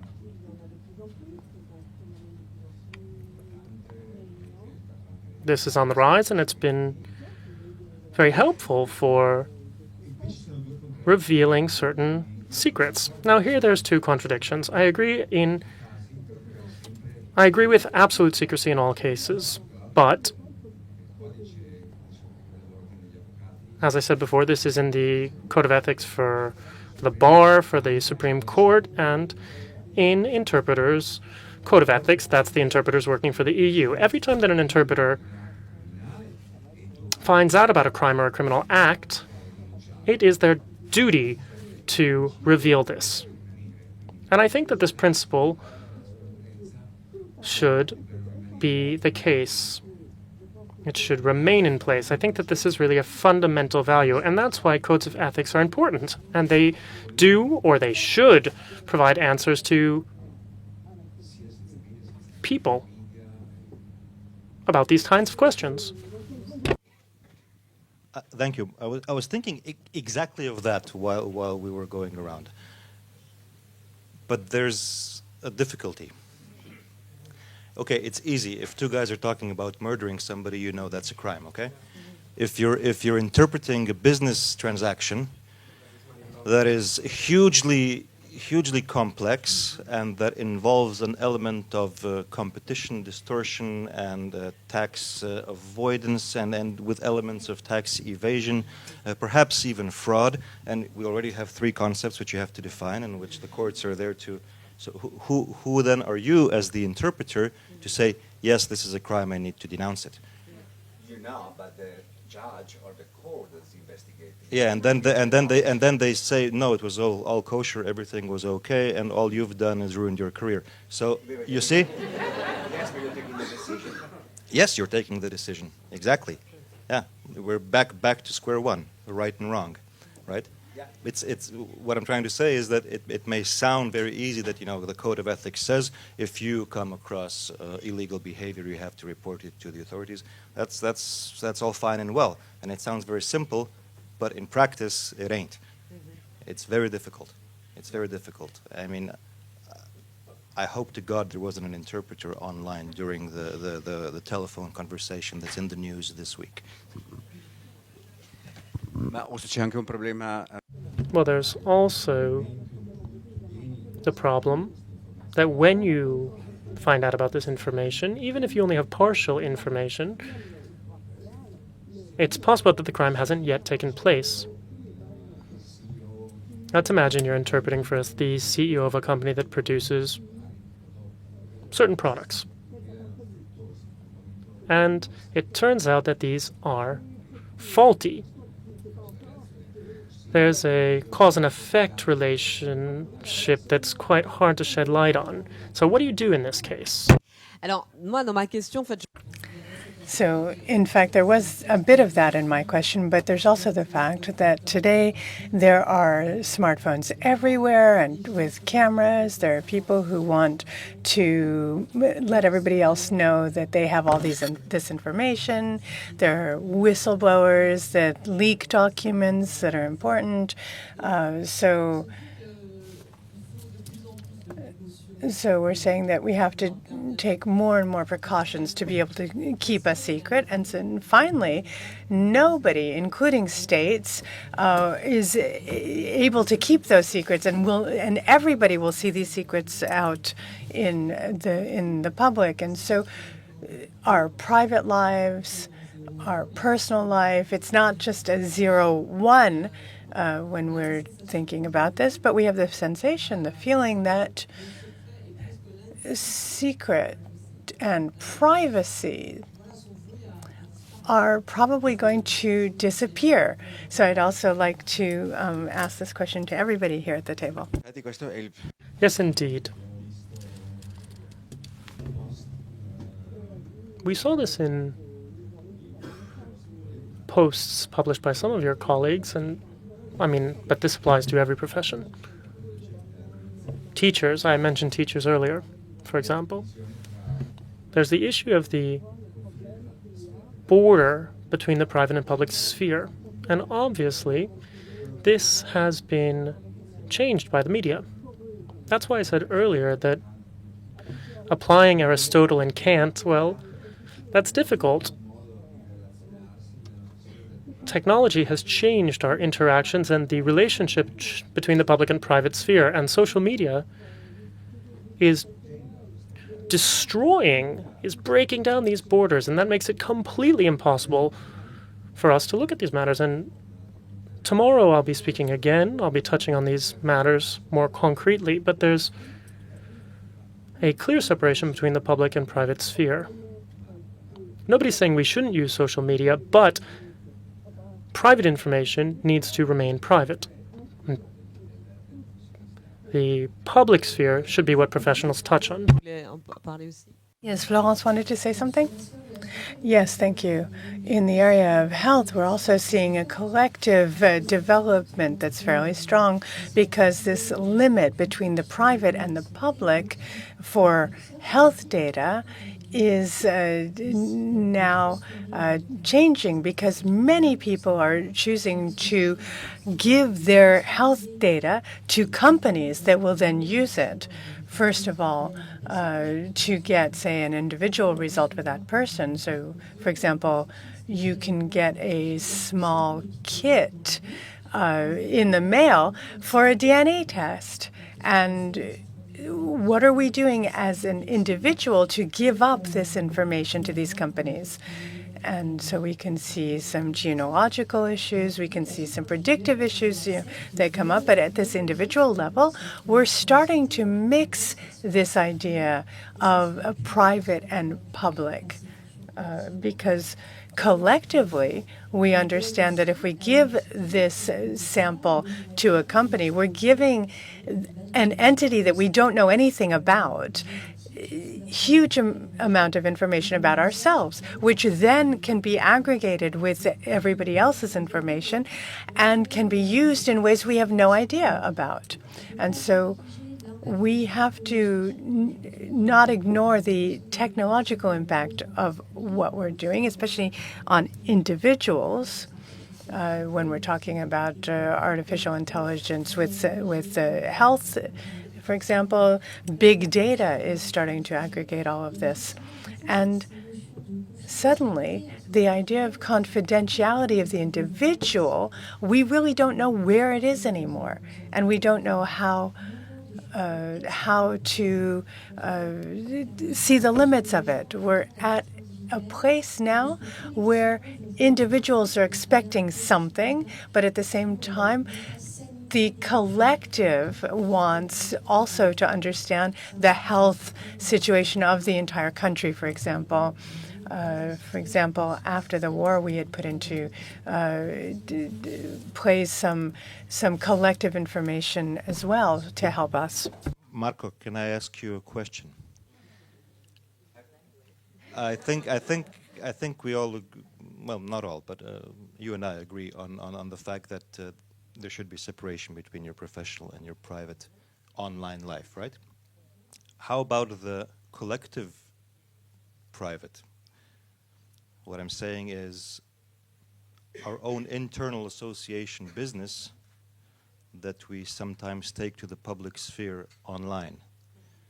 There should perhaps also be a separation of that, to have one thing is our external communication as an association of professionals, the message we give out to the outside world, and then we need to refrain from having internal debates in front of the eyes of the entire world. So that's what I would call the collective private, where we need to move that to yet another sphere visible to us only, to the family, so to speak. What do you think about that? Is that something you've been coming across?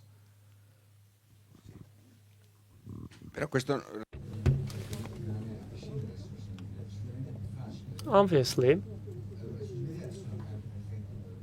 social media is perfect for an association and for individuals when they want to boost visibility and promote a collegial nature.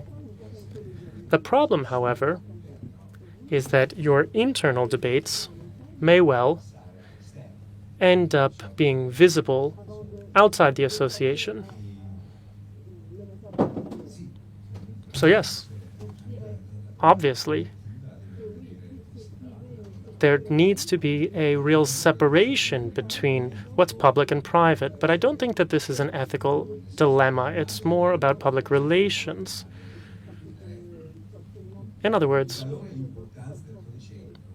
the value and importance of a code of ethics isn't just about the rules it lays down, imposing rules. Codes of ethics help to promote shared values coming from the real members of an association. And they help the association itself to promote the values it believes in. So yes, it's about keeping your dirty laundry private. Yes, I fully agree with you on that when it comes to social media. I used you to give that message. Thanks. Merci beaucoup. Thank you very much. Are there any questions in the room for our panelists? I hope yes, because obviously the objective here is to have a dialogue here. And if so, then we will pass a microphone. Obviously, the first question is always hard, and it's always a man, but I'd like to see a woman first. Thank you very much. This is a challenge I couldn't resist. Yes, I thought so, said the moderator. Bettina? So I would like to talk to the moderators and to the panel as well. So here we're talking about not just confidentiality, but also ethics and deontology. So here I'd like to focus on that side. And the question comes up because you had brought up Donald Trump. There's no more, the microphone is cutting out. So with Donald Trump and the way he expresses himself, I've seen on social media many times a certain number of comments from colleagues, members or not of AIIC, that doesn't matter, but who are commenting on how the President of the United States was expressing himself. And very often they're not very full of praise for his way of speaking. Possibly they were expressing their own political opinion, but personally, as an interpreter, not as Bettina, I was extremely upset with this, and I felt that this was very wrong. I do not think that an interpreter should be expressing themselves on how one of our clients expresses themselves. So I would like to ask your opinion on that type of approach on the social networks. And it might be a bit funny, but I'd like to get your opinions.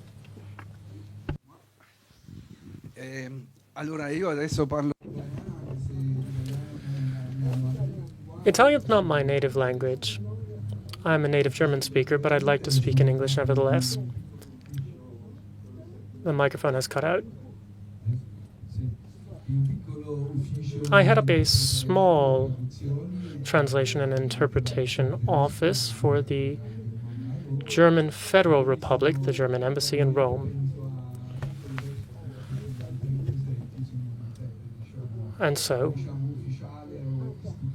the microphone has cut out again.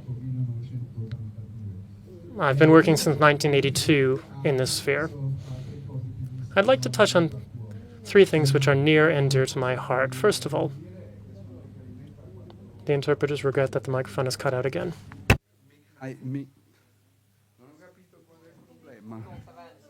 Proprio vicino vicino. I'm keeping it close to my mouth. I don't know what the problem is. Well, coming back to what Ms. Mikhailova from the Russian Federation said about teaching interpreters about protocol. Obviously, as official and diplomatic interpreters, we're part of the entire diplomatic system of our ministry. In my case, as I said, I work for the German embassy in Rome. From the outset, and this is also applicable to the future, we've always had full respect from our colleagues in the protocol department and from other colleagues as well. And this also applies when it comes to our way of treating freelancers in our embassy. Well, I have two colleagues, and they tend to do consecutive rather than simultaneous. When we need somebody else, well, we hire a freelancer. And this is tied to protocol-related issues. But when it comes to interpreting mistakes or sensitive things brought up by speakers, since our clients are politicians, we have two possibilities. Well, either you say what's been said or you correct them. You're correcting a politician. Or perhaps you just ignore this. You correct it. There's no other option. Silence is simply not a possibility. And in this sphere, and this is my third point, what do we do when our colleague makes a mistake? When they say the wrong date, or when they make a major blunder, when it's clear that they simply don't know what the situation is right now in Germany, what do we do then? This has always been a personal conflict for me. I just don't know what to do. I don't have an answer to this question. I have actually corrected a colleague, and you can't really do that while keeping your voice down. I mean, this person was 5 meters away from me. And this really brings me to my conclusion. What about jokes? We have heard a lot about Trump, but in Italy we had, and still have, a politician known for his jokes. The last joke was in Calabria. And here we get into a play on words based on Italian dialects. The dialect spoken in Calabria and the one spoken in Milan. What do we do? Do we interpret this? Especially when it gets a bit vulgar. That's another challenge we have. Do we interpret these jokes or not? I'd like to turn the question back on you, actually, and know what you actually did in those times. Is there another question? And then we can give all of the panelists a chance to answer all of the questions at once. First, our question to our protocol expert. Oftentimes, our work is made very difficult or almost impossible because of people of protocol, I'm afraid. They just don't understand what we need. And I can take it that they don't understand. But my question is, how would we approach them? What would be the best approach to make them sensitive, to make them aware and to accept the needs we have for our work? Because a meeting with interpreters and a meeting without interpreters is not the same thing. And our work is there for a reason. And I think that our role is not one, with all due respect, one of effacement, as our journalist expert alluded to a moment ago. So how can we sort of make people aware that we are there for a reason, that we are necessary, that we are not to be erased, and to make people sensitive of what we need, finally. Alors, on va commencer par So let's start with that last question. Gilana, what would you like to say to answer her? Gilana, thank you very much for that question, especially after the fact that interpreters started asking these questions of protocol. We introduced our program for training, and we were able to introduce protocol people to interpreters. And as was said very correctly, sometimes the interpreters are just in the way, especially if they're wearing a bright yellow dress in front of all of the photographs. And maybe they haven't washed their hair or something, and we have to say that those of us in protocol can be bothered by this a lot because they take up a lot of the attention of the directors and bring it to them. So what we're trying to do is talk to in the interpreters. We give them a dress code. We talk about how they should behave. We try and make sure that they are understanding what they need to do, and also that they need to know. They need to let us know what they need to be as comfortable as possible, such as water, food, fresh air. Obviously, not food in the booths, but everything else. So to answer your question, obviously we have to have direct communication between protocol and the interpreters.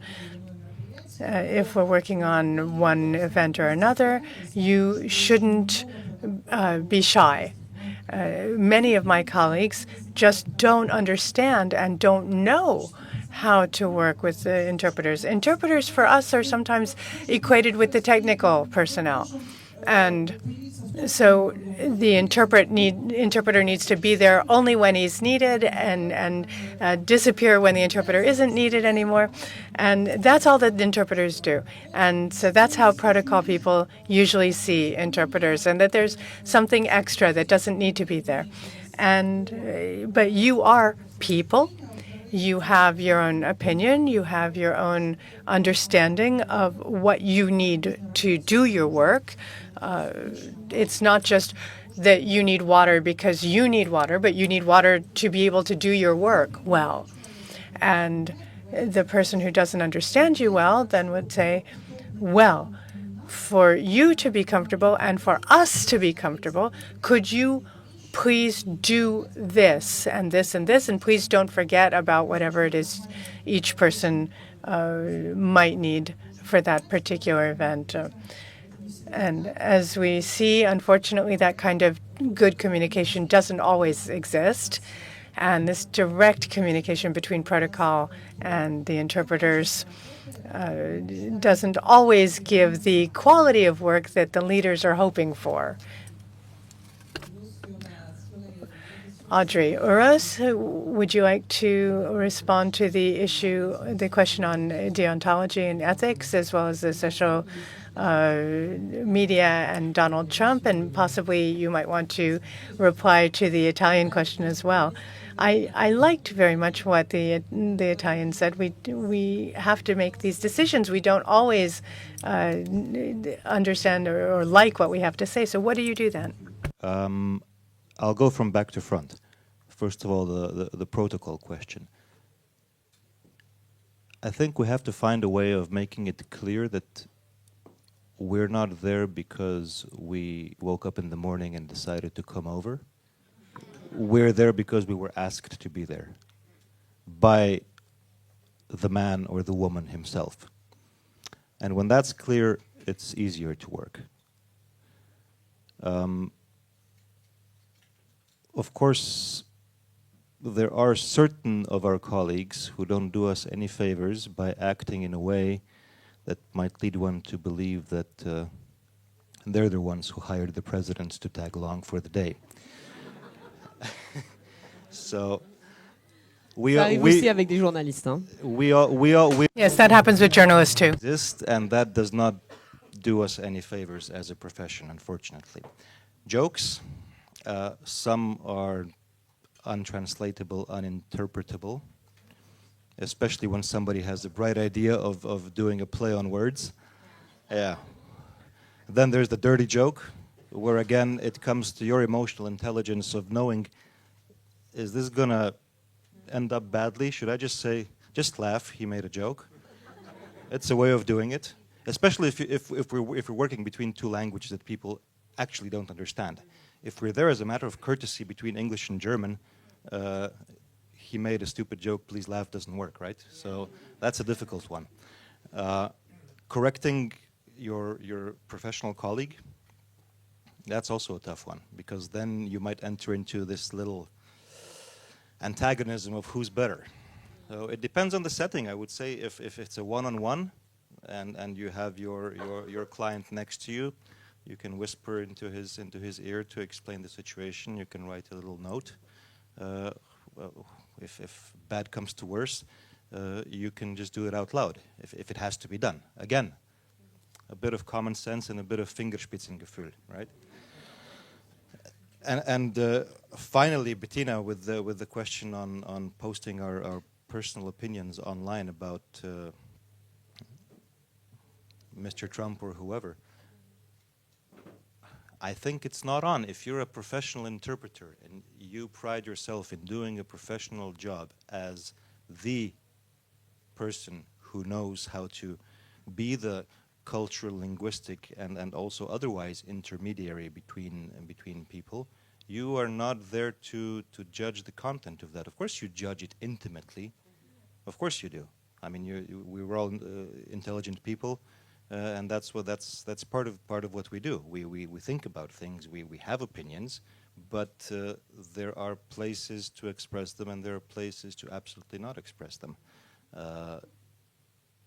I think there's an unequivocal no to that answer. Don't do it.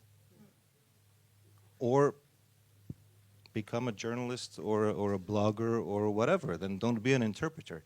As an interpreter, there's no place for that. So a choice has to be made, I would say. Je reviens quand même sur la question de... I'd like to come back to the question of what a joke that could be made by a client.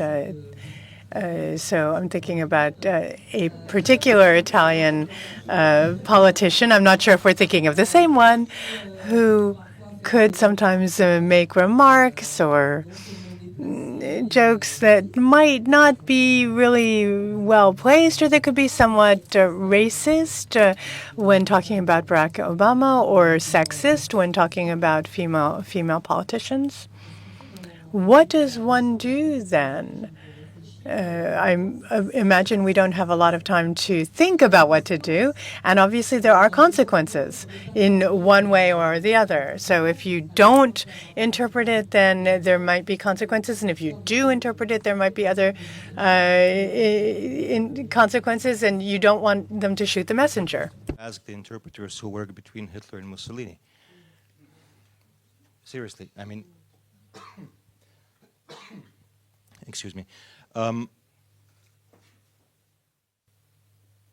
At the end of the day, you are there to do your job, right? If you don't want to do the job, you don't accept it. You know who the people are who you're going to be working for most of the time. 99% of the time, you know that maybe you're exposing yourself to this situation. You don't want to do it? Don't do it. It's easy.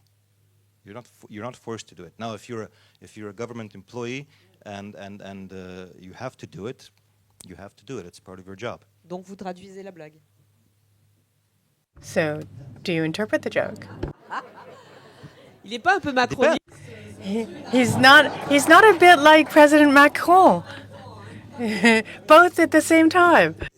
It's on a case-by-case basis. I don't think you can give a blanket answer to that question. Je comprends tout à fait. Alors, I do understand. So are there other questions here? There's a lady, and then here over on the right. Yes. Hello. I'm interested in the different panelists' opinions about interpreters who have a Twitter account, whatever, they post things, and they're not doing it exactly as part of their private lives.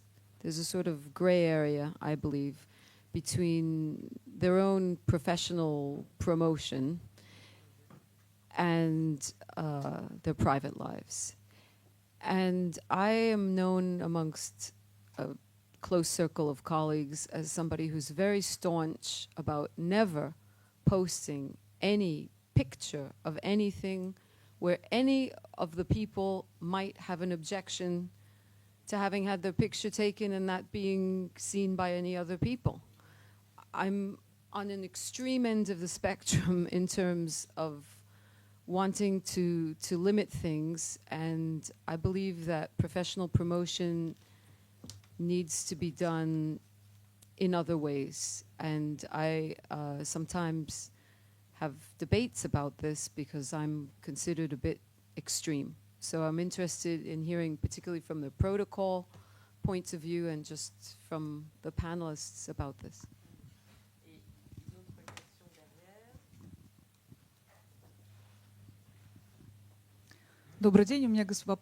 Hello. I have a question for Madam Mikhailova. I'm sure that you've noticed that the topic of what you've been talking about has given rise to a lot of interest, and so I'd like to follow up on the questions that have been asked.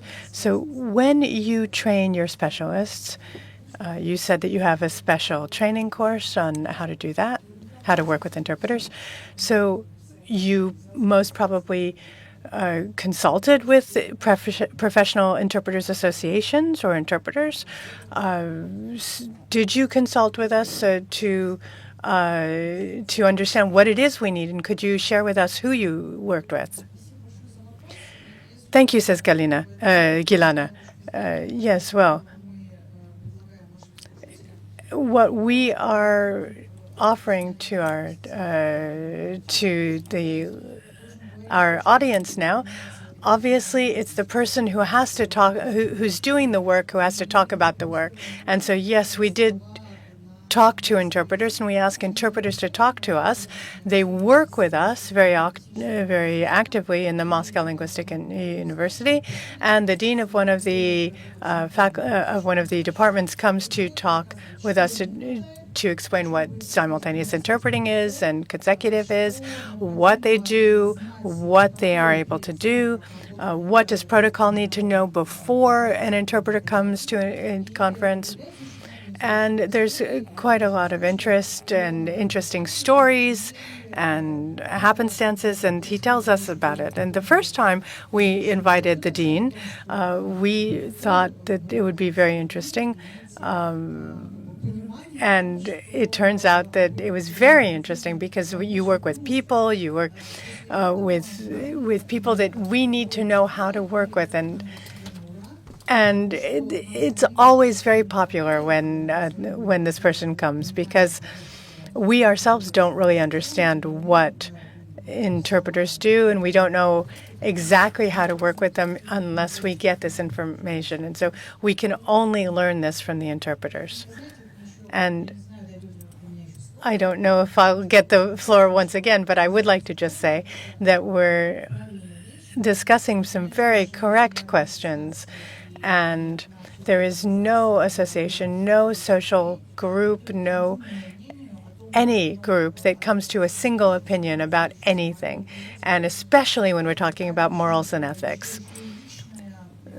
So besides cultural groups and social groups, but also each person has their own opinion, and each person must make their own opinion and decide where that line is.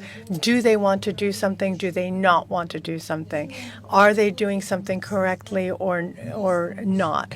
If they wish to become a lawyer, for example, after they become an interpreter, maybe they will then work to help discover fraudsters or to help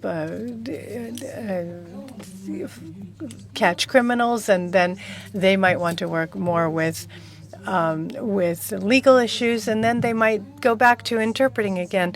But they have to understand what their space is, and then you have to understand your positioning. You have to understand what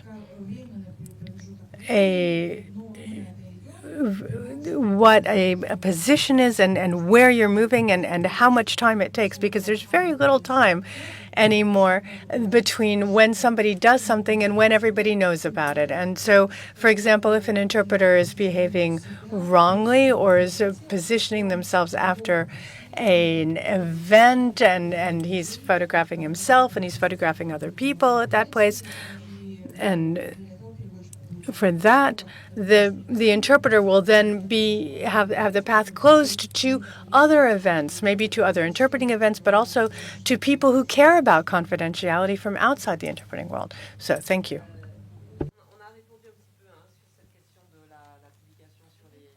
The microphone is not on. I am very sorry.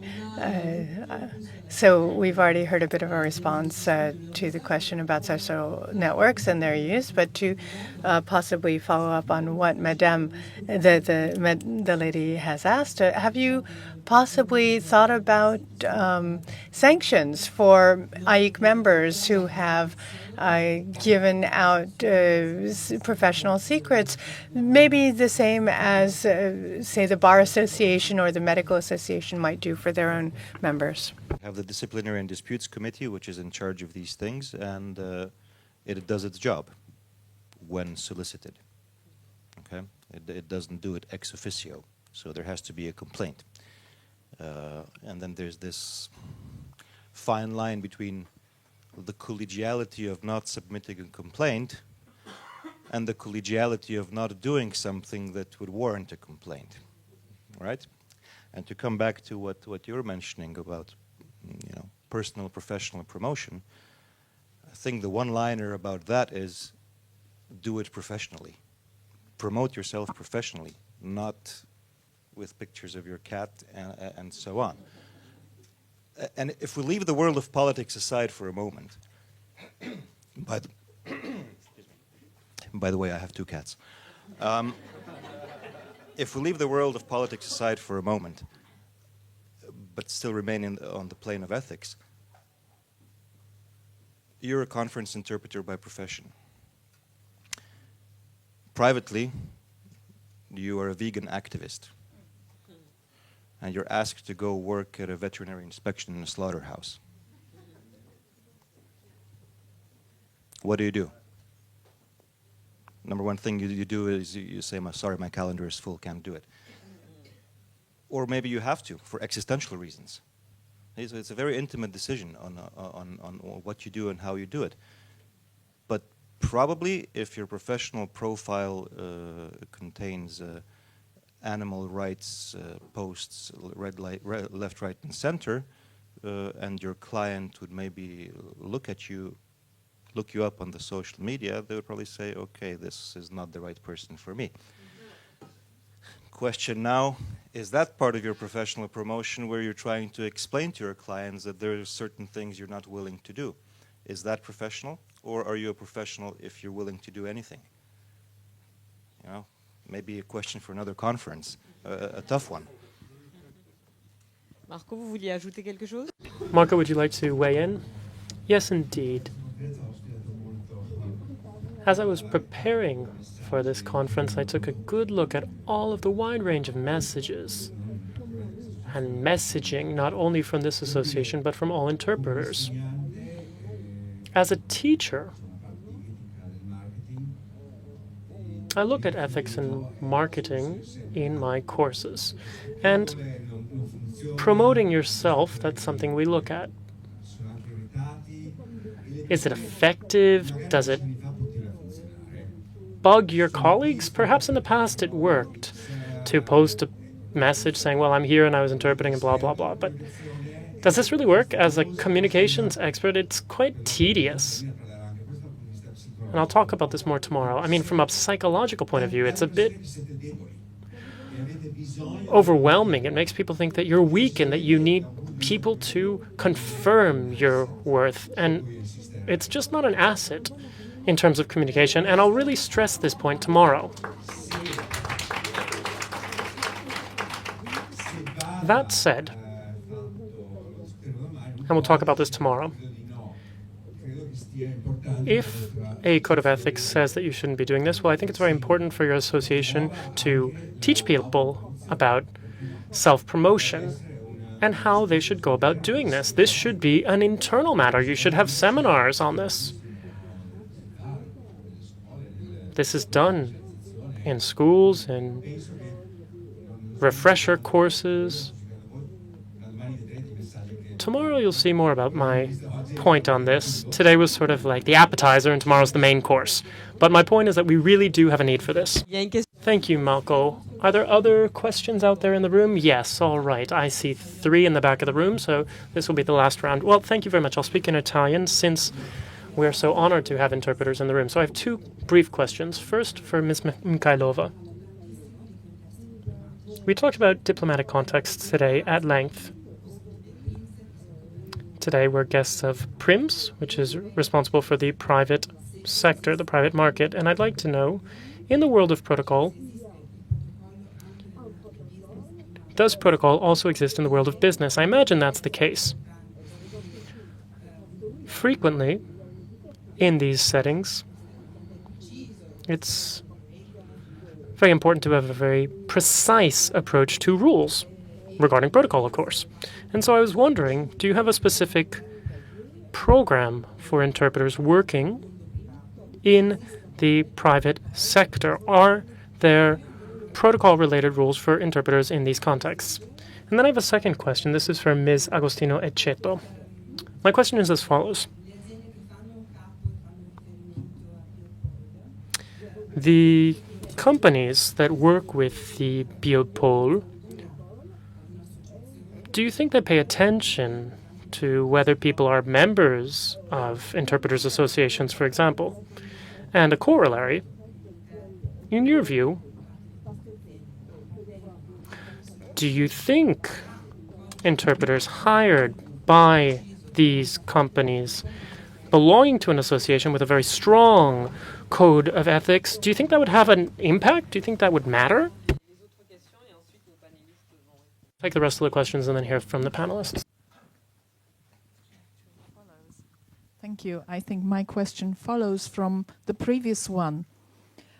I thought about, we all probably agree that all interpreters should follow the rules we discuss here, but how can you spread the message among non-AIIC members who call themselves, or maybe even are, educated, professional conference interpreters, or people, which is common in my group of languages, Central Europe, who maybe do it as their second job, who may do it competently, sufficiently competently, but they are not really interpreters in the full sense of the word. And if we sometimes try to hint or suggest that maybe they shouldn't be posting something, we are reinforcing the image of AIIC being an elitist organization where people take everything to excess. They try to be holier than thou. We are conceited, we are self-important, and sometimes I actually feel that it is risky. I'm just trying to be the devil's advocate, because you are making it unapproachable. Are there ways in which we can spread high standards among people like that? Merci. Well, thank you very much. We have one last question in the back of the room.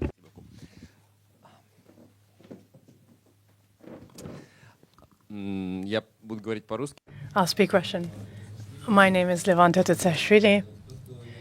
And what I would like to say is not so much a question, but more gratitude to Mrs. Mikhailova for the fact that you've said several things that are very, very important, that you have to give us water, you have to give us food, and that you have to make sure that we're comfortable for work. And I think that our colleagues will also agree that it was extremely important to understand that there is a protocol service in the world where the head can tell the leaders to speak their own language. That's extremely important for all of us. Galina, thank you very much. And so that they don't use a lot of jokes or sayings or idioms that are untranslatable into other contexts as well, says Galina. Yes, I see two more questions in the front of the room. These will be the last two questions. I'm thinking in consecutive, not simultaneous, so I'll go back to something that was said a bit earlier. I know I'm a bit late, but we were talking about off-color remarks and whether we should interpret them. And I think that there's a simple answer for simple reasons. If other people in the room do understand the original language, well, then you're cutting off the client. You're not fully rendering their message, and you need to be faithful to the individual that you're interpreting. If this is a person who's despicable, well, then other people in the room should also have that impression. At times, I've had to interpret things that might not be in good taste. I do irony, sarcasm, and then, well, it's easy to blame the interpreter, to use this as a scapegoat, to say that's not quite what I wanted to say. But I think that, especially if our aim is to promote communication, well, I would be willing to interpret things that run counter to my values. I'm an interpreter. My job is to communicate and to do my job, says the journalist. I think there was one final question over here, wasn't there? Okay, well, hearing none, that will be our last question. So we'll turn it over to the panelists to answer. First of all, protocol training in businesses. Thank you again for the questions, and I would just like to say I remembered a situation that an interpreter told us about once, and where they had to interpret from Russian into English Shakespeare, which, as you can understand, Shakespeare has been translated by many different translators, and one of the directors of one of the federal ministers basically started to quote Shakespeare in Russian, and you can understand how the interpreter must have found it very difficult, because the interpreter didn't really know Shakespeare very well and had to interpret back into English, and that poor interpreter was not very comfortable. There are quite a few stories like that, and I think we can all share stories like that. As to corporate protocol, it is a bit of a different protocol than what we do. It's maybe a little. We can't say that it's not just as loyal to the company as we are to the state, but they have their own rules as well. They can come with a creative approach to an official event with that corporation. But I think that protocol is such that if you take a step to the left or a step to the right of what everybody knows, then we have to understand what will happen and what will happen on the economic sphere. And whatever happens in the economy obviously will have a huge effect on the rest of the world as well. So politics goes hand in hand with the economy, and our political leaders think about the economic side of their countries, and politicians tend to try and do things that might manipulate the economy in some way. And so they might start selling gas or oil, or they might try and start selling something else. And then they start talking about economic issues having to do with the country. And whereas in corporate protocol, it becomes more and more important and much more strict than diplomatic protocol. The diplomats can allow themselves to do more things than those people who work in a corporation. And our program does also include corporate protocol. We are talking about that also about science and technology and issues. We don't talk so much about diplomatic issues as much, but we don't have a special program for interpreters. We have to say that after our active communications with the linguistic university, the people who come to us and who work with us, they are also understanding more about our work, and they're starting to assimilate that. But unfortunately, we don't yet have a joint program. Thank you very much. There was a question for Florence about verifying the quote-unquote profile of interpreters. Yes, for the companies in the healthcare sector, it's very important for us to check up on the profile of interpreters. As you know, we're in a field where business, the language of business is English. Sometimes it's not excellent English, it might just be Globish. But for many, many years, English has been the language of reference in publications and in other parts of our world. When we're looking for interpreters, there are strategic matters at stake to promote good understanding, to make sure our business and/or scientific partners are on board. So ensuring that the interpreters are qualified. You actually mentioned fidelity.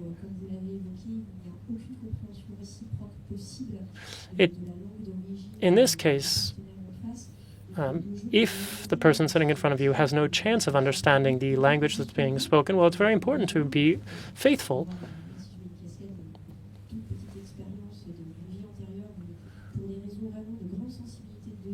It's because the documents we work with are very, very sensitive, and so interpreters need to adopt a comprehensive approach to interpretation, knowing that this is technical, scientific, and also has implicit ramifications for their business relationship. It's very important.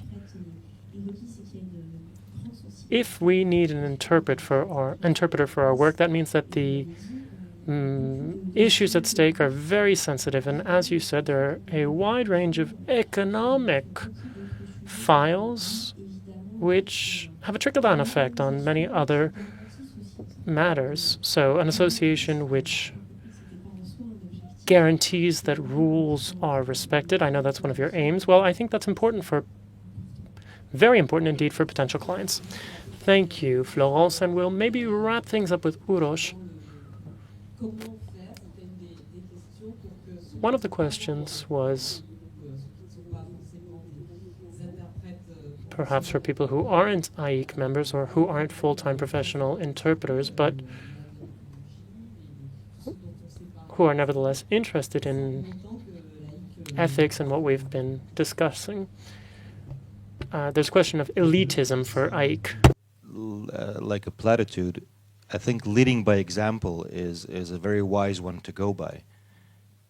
If all of us sitting in this room, and if all AIIC members and all our good colleagues who may not be, won't be, don't want to be, or will be AIIC colleagues lead by example, then I think it's very clear what we're all about. If we each do our own thing, it's very difficult to know what we're all about. So that would be my answer to that. And to answer to Nicolas, I think before we were talking a little more about the finesses of the jokes and so on. But bottom line, you're very right. Right? We're there to deliver the message. And in most languages, interpreter and translator are the same word. In French, interprète and interprète means two other things. It means interpreter and it means performer. And that's something we shouldn't forget, especially in consec. Also in simultaneous, because you can do a lot with your voice. And I think it's somewhat easier in simultaneous to do what you mentioned. If you have to interpret abominable ideas, the little glass box gives you security. Or if you're interpreting for TV and it's only your voice, it's easier than to do it in front of 1,000 people. But bottom line, we are not there to express our own opinions. If we were, we would be invited in a different capacity. Merci. Thank you very much. I'd like to thank all four of you, and I'd like to thank everyone in the audience for joining us this morning. I run roundtables quite frequently, and often there's interpretation. And so, as I always do, I'd like to also thank the interpreters for their work. Thank you very much indeed.